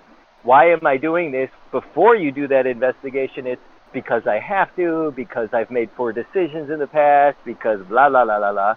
But so that was just one thing too, this specific question of why am I doing this as a cue before you then do the thing which is quote unquote boring, dragging your feet or whatever. So that was just a couple thoughts that I had. Very nice, Edward. I really appreciate you sharing that. Yeah, thank Thank you. you. Thank you. Yeah, so helpful. Thank you, Edward. Hmm. I wish you the best of luck in dropping that job. I think that's a really smart idea. Yeah, because I realized like this is a danger. No, I am not safe from it. I'm going to get a call from these people. Yeah, I'm they're going to going get to a want me to do request. shit. Yep, they're going to put a bunch of their Yeah, agenda on me. I have to worry about them, etc. And and in morality, so to speak, I took their money, Right. and therefore kind of have made a commitment to do so. But That's right. that's a danger. I can be careful. So I'm really, really, really, really. That's something on my agenda to slowly work towards. Now, regarding Ivan's Congratulations. question, thank you. I have had the same thing because this idea of this, I guess it's maybe a question, but whatever. Yeah. About it's kind of a longer term goal, long quote unquote slightly longer term goal, and then kind of the right effort in the moment. I guess the longer term stuff work themselves out. I don't know that this is a danger I should drop until I actually check in with my own experience That's right. in the moment and realize, hey, this is uncomfortable, so fuck this. Excuse my language. No, that's correct. You know, but then there is a longer term idea of, well, look at what people who are chilled out are up to. And they might not have multiple jobs. They might not be quote unquote hustling. So I guess there is an idea about a slightly longer term goal. But I think this idea about, I don't know if it's underemphasized in Dhammarado's language, but it's not underemphasized in practice because he says go get around a Sangha where you literally will see, your eyes will be exposed to, your ears will be exposed to people living a lifestyle that's wholesome. Yes. And if it's wholesome, it's probably not going to be hectic. Right. And chicken with the head cut off, running all the ways, production of dukkha. It's going to be another kind of lifestyle, and it sets up a kind Yes. of cognitive dissonance. Like, why is my life not like that? Well, You know, yeah. and then the behavior starts to align a little bit with Yes. what you see. Nobility rubs off on you. Yeah. Yeah. And so that's something to think about. There's something to think about when it comes to goals. Do we need to have goals? If I want to have goals, am I thinking about those goals right now? And knowing that I'm thinking about them right now? People will ask me things like, "Wow, what do I do about twiddling my thumbs?" And I tell them, know that you're twiddling your thumbs. Twiddle your thumbs knowingly. See that you're doing it.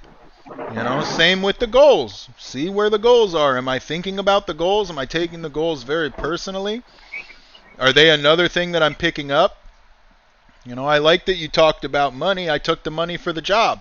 So you already know where things are heading if you don't do the job. They're heading to guilt because you did something. You took something that was not freely given if you don't do the work. And so then we see again action and result, making an appointment with the future for satisfaction that can be had right now.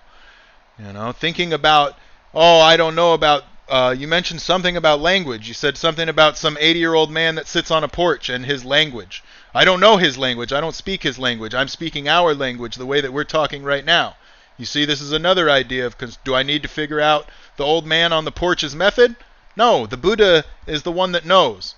And the one that takes the Buddha as their good friend, that's the one who will certainly develop the Noble Eightfold Path. So you said it in your statement as well when you said, I won't know until I look and see.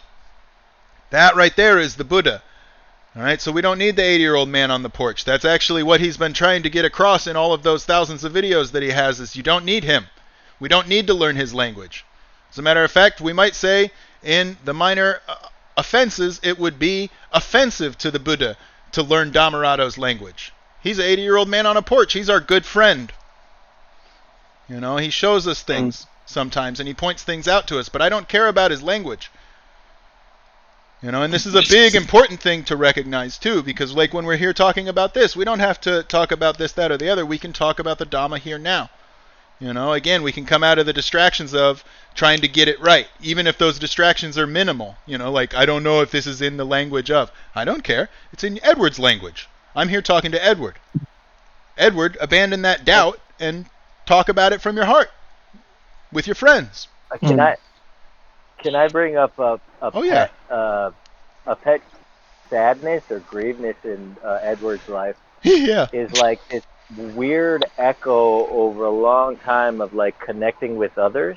I come from a family where like I would describe my dad as kind of didn't have friends, male friends, you know. Yeah. And my mom has kind of like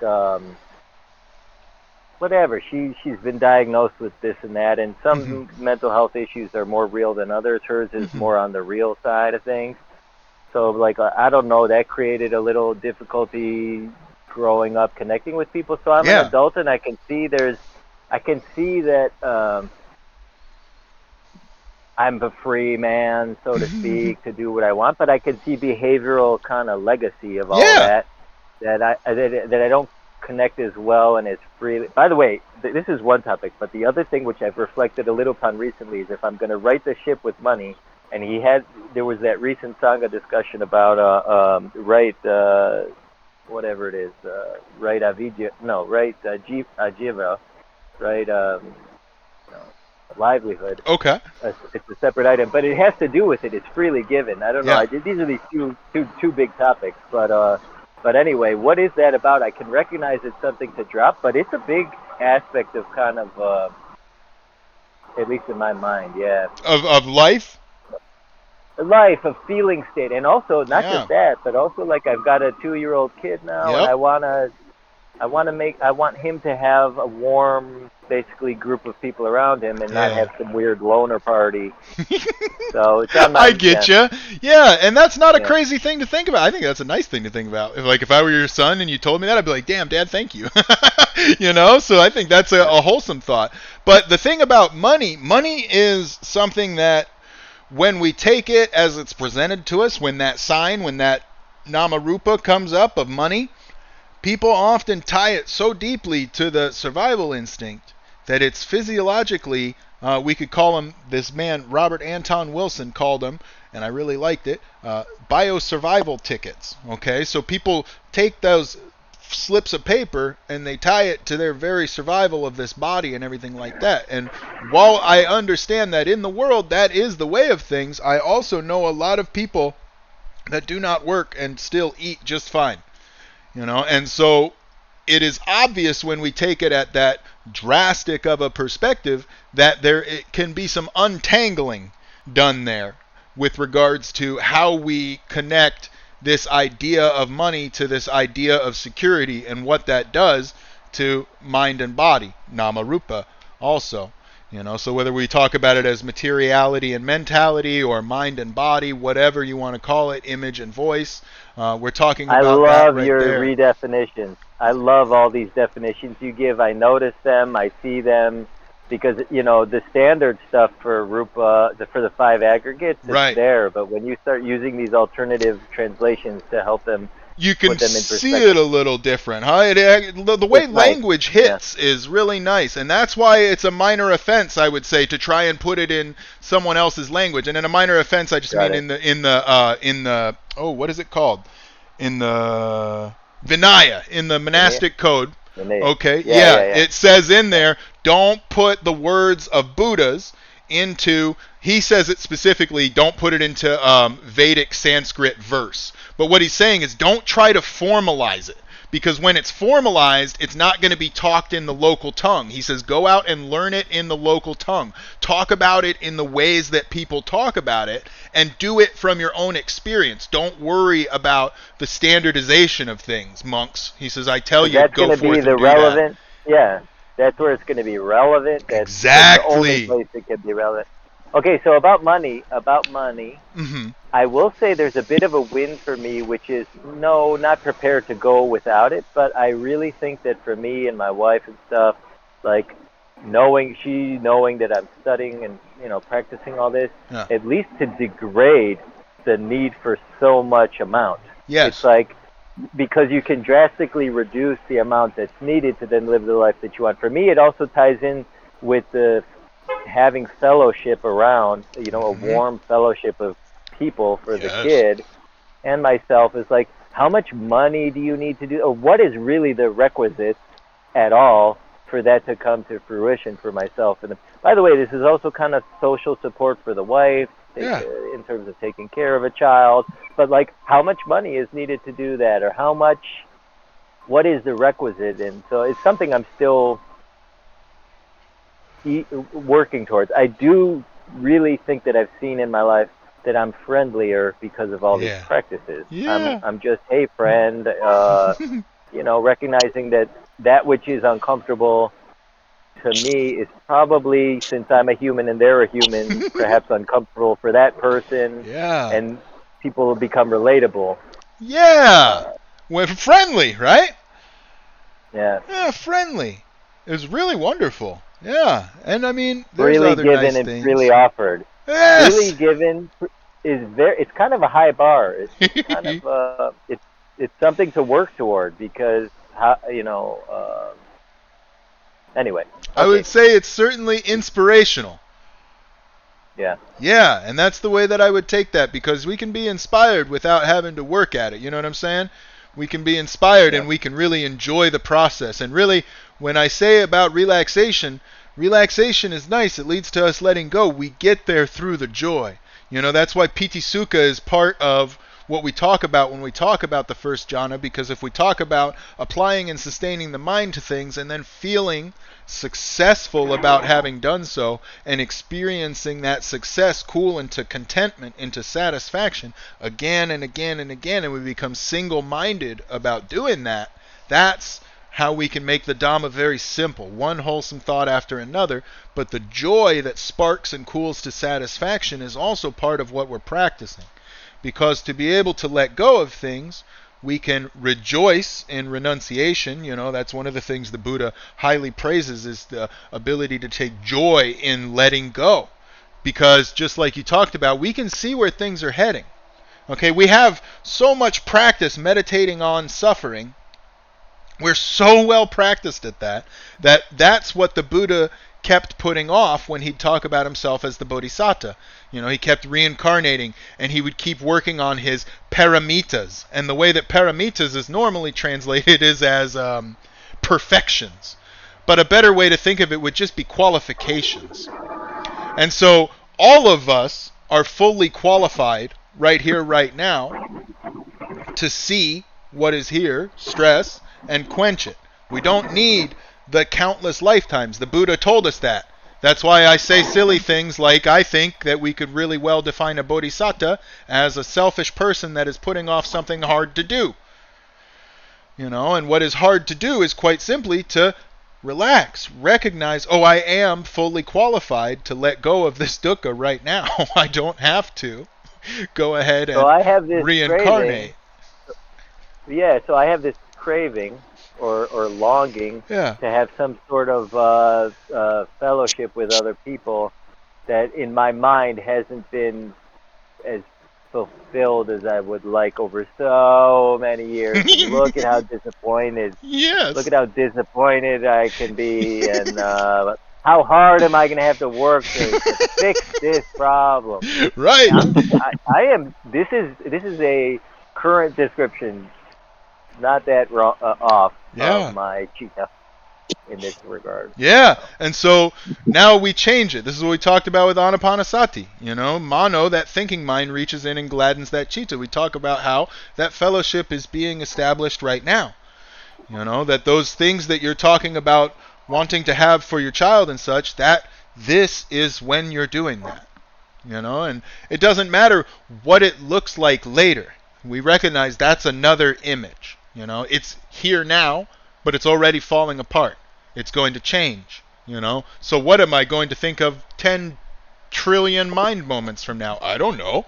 That seems like a pretty crazy thing to try and figure out now. So instead, I look at, you know, what I'm looking at my timer right now. Spending time now, an hour and 50 minutes already. We've been sitting here talking, you know, and it started with me and Ivan and Potato, and you know, so this is part of that. This is what we're talking about. Even if from this, it simply is that, you know, this or that attenuation to some sort of thing that makes people look at you twice, you know, and all of a sudden a new friend is there. So, I mean, you could crash your car in New York City and wake up the next day and be the mayor. You have no idea. You know, so to talk about, You know, and also, yeah. yeah, and how many mind moments, trillion well-trodden Yeah. grooves in the mind of feeling bad and all that. So just let it. I mean, there's some like letting it take its course because Letting there's it a rot. heaviness and a sadness. Yeah, let it rot. Let it rot. Not in the bad way. Let it rot in the way that we let compost rot. We know what's going to come from it, good stuff. Because we're Yeah, letting it break down. Yeah, and then while that's happening, with humility and quiet confidence, or even a sense of curious optimism, start working to arouse more confident, happy states. Right. In Plant this case, those connected seeds. states. And then the stuff that has bloomed, water it. You know, and if we see the weed, we pick it out and plunk it in the compost. Get it in there. I don't know if that's, I'm not a very good gardener. I don't know if that's actually the process, but sounds good enough for the metaphor. Of the mind. Yeah, right. So that's the thing that we do, and we keep turning that soil. We keep looking at it. You know, a gardener likes to go and look at the garden. That's what they like doing. You know, so I like looking at the mind. I don't care what's in there. If there's crap in there, I like looking at it so I can clean it out. If there's no crap in there, I like looking at it because I got a cleaned out mind. Woo-hoo-hoo, how nice. Versus, I like feeling bad about my ancestors, where I came from, how bad I feel about it all. Psychological archaeology. Because you know what? I'm not going to make any friends dwelling on that stuff. You know, so if I am at all interested in, I don't know, we could say ending cycles of intergenerational trauma, okay? When we talk about waking up, that's something we could really easily qualify it as. If I'm interested in doing that, that's going to happen right now. And it's going to happen by friends. It's not going to happen by psychological archaeology. It's not going to happen by digging up crap. It's going to happen by friendship. We talk about the next Buddha, Maitreya.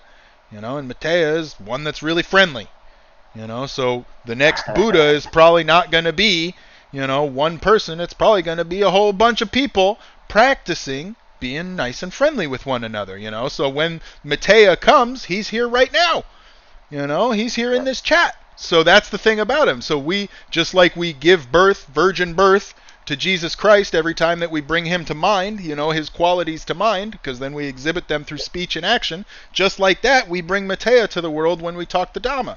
You know, so we can bring Maitreya and Jesus here at the same time because they're not any different. I love that. Yeah, right, yeah. I love that. And so when we think about things in that way, we can see that the Dhamma is really, it's just always here. You know, it's something that the Buddha rediscovered, and it's something that Buddhas rediscover every time they look and quench dukkha, because they're the ones that know. And there's plenty of Buddhas in the world. Shared spirit. Yeah. Tathagata. Shared spirit. Someone that comes and goes from thusness. Someone that comes and goes from simple to complex, back and forth. Woof, woof, woof, woof, woof, woof. Tathagata, a moving target. Okay, good. I learned something. I learned something, and I had an experience. I don't, you know. I love it.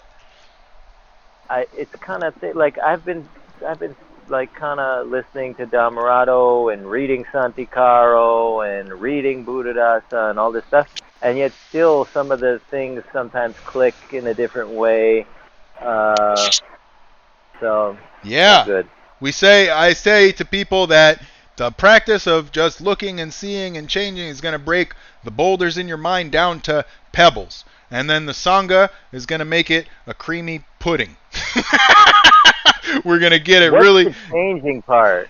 changing. What's the changing part? Look, see, and change. What does that Look, mean? see, and change. So when I see an unwholesome thought, when I see something that sucks, I don't just tolerate it and stare at it. I abandon it actively. I make a change. So rather than allowing that chain to keep on going, I stop it wherever it's at. If it's at the craving, oh, I see that excitement, bam, I stop it there, and guess what? All 12 links are gone because I changed. Oh, I see that, bam. This is freedom. This, Alex, this is the thing too. When you talk about dropping the links and the craving, Yeah. Again, like when it comes to money, that's something that's hard. Like for me, at least. It can Well, be. I think it is. Like I basically resonate a lot with what Edward was saying, but again, obviously, Edward has more experience in me in terms of this sort of thing. But yeah, I do struggle with them. I can see her getting excited and this ignorance and blah blah blah. It's like, yeah. So you have to calm it. You have to make a change. And if you do that again and again and again, it starts to feel comfortable. There starts to be a recognition of mixed feeling as mixed feeling rather than a desire ignorantly to bonk it into pleasant or painful. There's just, okay, I got this. I can do this. Here's the thing about it is it comes down to confidence. I myself, I know if I had no money whatsoever, if somehow I had no money, I have friends that I can go to that will not ask me how long I've got to stay, that will not ask me anything, and actually will give me a bowl, or a pot is really what we could say, and robes, and a place to sleep, and they'll shave my head for me. They'll even give me razors. And then guess what will happen after that is that I'll get food the next day. Now, I know that some people have children, but for me, I don't care about money. Because I know that no matter what, I'm going to be okay. I know that the Sangha is there.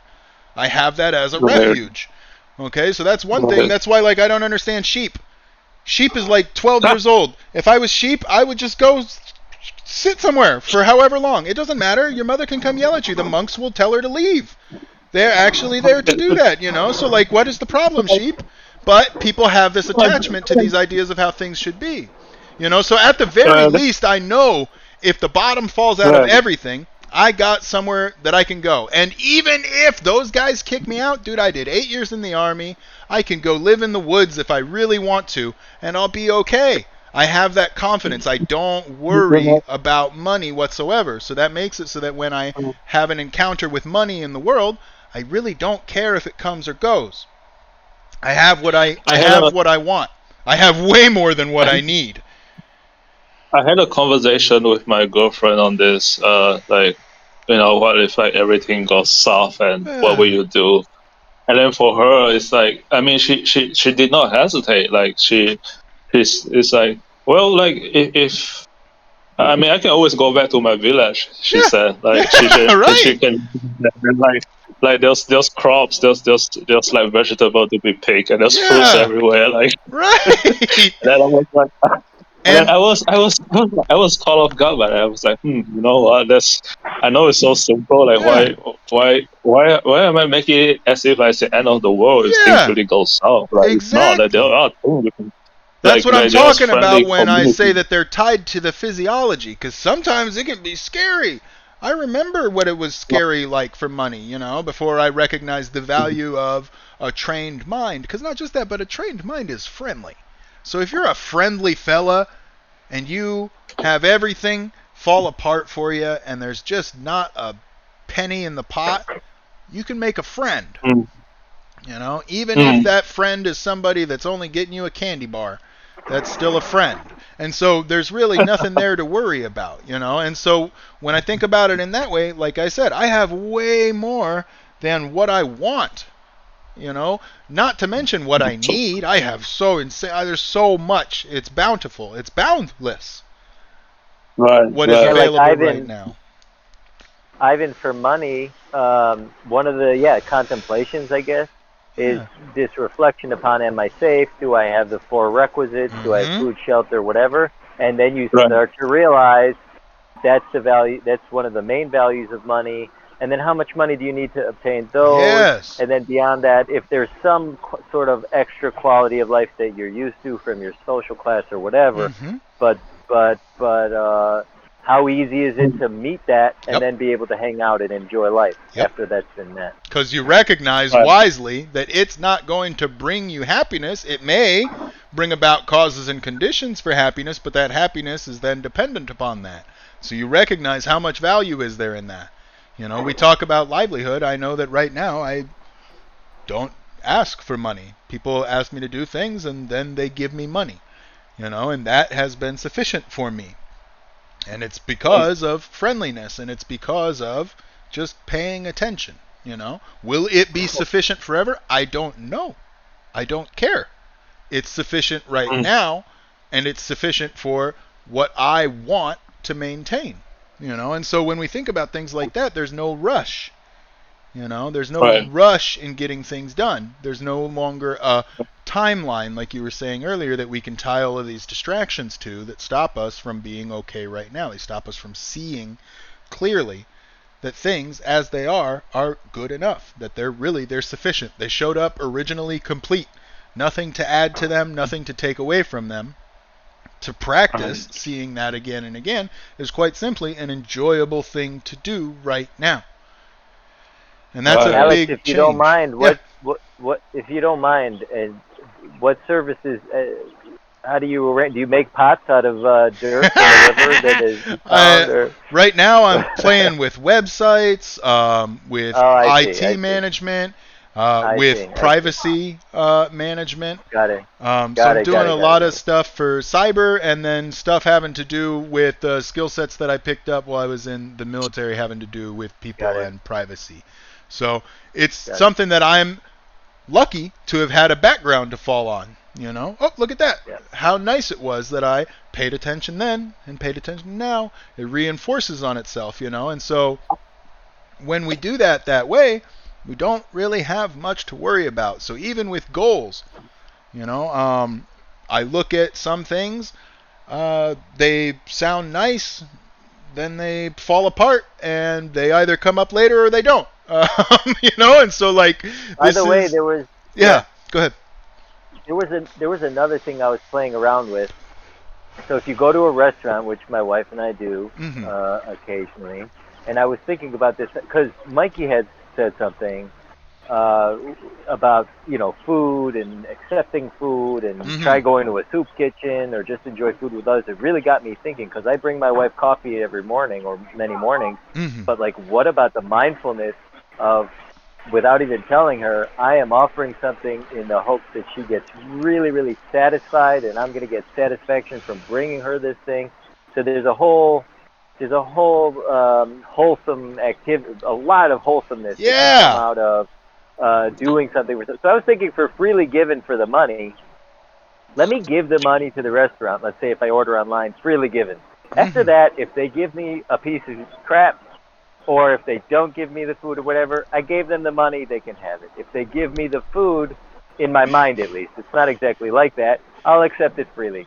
But maybe I won't make complaints about it or this kind of thing. So I was thinking even with the exchange of money, to start playing some mental games to have it be a little bit more. Because people give money to a restaurant and then the food took too long or it got cooked Right. wrong and there's all kind of complaints. That is not freely received food. It's not No. freely given money and it's not Uh-uh. freely received. It's So very even when you're stressful. using money, yeah, even when Mhm. even when you're using money, you can be a little bit more Yeah. play some games in your mind about your intention. Yeah, and even then, you know, when you play those games, it's nice and fun, and it ends up becoming a habit. And you know, I'll tell you what, I go through a drive-through or whatever for my one meal a day, and they give me whatever, and it's not what I ordered, and I eat it happily. I don't say anything because just like you Right. said, I gave the Right. money away. I don't care after that. It's food. Yeah. What does Yeah. food do? Food is to maintain the body.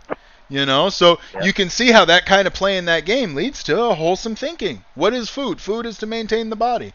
It's when we don't see that clearly that we start getting into a whole bunch of things. Health issues, getting mad about, oh, you gave me the wrong food. Someone just gave you what is necessary for you to live. Why would that not be a joyous occasion? I don't care if somebody wrote it down wrong. Okay, well, I guess tonight I try shellfish. I've never tried it before.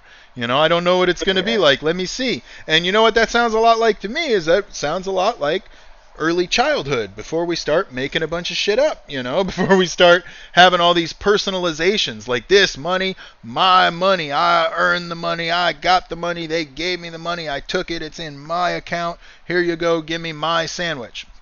It's got onions on it. Yeah, I hate so onions. Crazy. It's so Yeah. crazy. It's like, what's the difference? Because what's the difference between receiving food in a pantry for free, or giving your money and you get the same quality food from a store next door? I guess there's this mentality, it's my money, I can do with it what I want. I gave it to you, and now you give me my food and it's mine. Exactly. Whereas if you get it for free, you have to be worthy of it. Yes. Somebody gave you something and you have to be worthy of it. Yes. So these have been some really nice ideas. You know what? That you just said brighten right up there, being worthy of that gift, that's the meaning of the word arahant. One that is worthy of gifts. I guess I had heard it somewhere, and then I picked it up. Good. That's very good to repeat. Yes, and it's why you see a lot of those guys out there in that orange robe map that leads to liberation. That's where you'll see them, because they're worthy of gifts. That's the infinite field of merit in the world. That bhikkhu. That's really cool. I like that you said that. I love that. I like that you reflected it because I had thought of it with the food, but I'm extending it now as I'm standing during my quote unquote lunch hour. I'm going to go back soon to my work, but let me do the same in the services I have, provide to people. Yes. Something like that, and recognize too that you're worthy of the gift of enjoying giving that. Like you had said earlier, you reflected on all of the good mind moments that come up when we're doing something for somebody. And it's selfless. We're doing it because we know that it's going to put a smile on their face. Or, well, we hope. Even if we enjoy all those mind moments in between, if we show up with the wrong coffee and they're having a bad day, we still enjoyed all that came before it. And in that moment, we can enjoy that too. So may I be worthy of the joy of serving you. I am worthy of that joy. Yep. You're giving me a gift of giving me something to do and to serve and to interact with the Dhammakaya at the moment in this way. And may I be worthy of that opportunity. I am. It's a lion's roar. I am worthy of that gift. I'm giving it to myself. There's no harm in that. That's what the Buddha really pointed to with the jhana. There's no harm in the pleasure that comes from selflessness.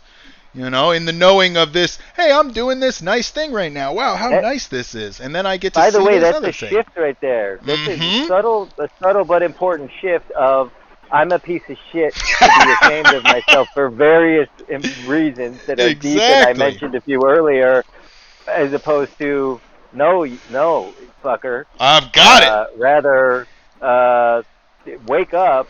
Yep. And wake up and be I don't know, respected somehow. Look at the reality. Mm-hmm.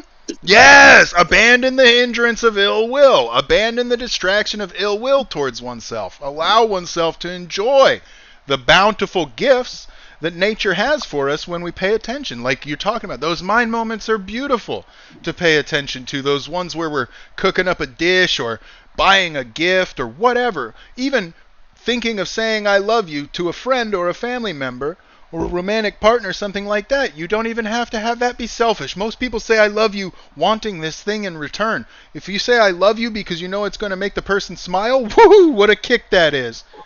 Look at that. Wow. That thought in my mind now just lit up that person's face. Ooh, how nice. That's just it in and of itself. The sad, confused child in me has some thinking to do. But thank you, guys. Thank you. Really. Yeah, thank you. Ivan. Thank you, Alex. Yeah. Thank you, Edward. We really appreciate you, man. I appreciate you hanging out and sharing. So we'll Right. see you. See you later, Ivan. See you, Edward. Okay, bye guys. Adios. Oh yeah, Alex. By the way, I think we can end the recording here. I think Yeah, this I would has say been so. such a good. Quite a recording. 2 hours and 10 minutes we've got. Yeah. So I'll stop it now.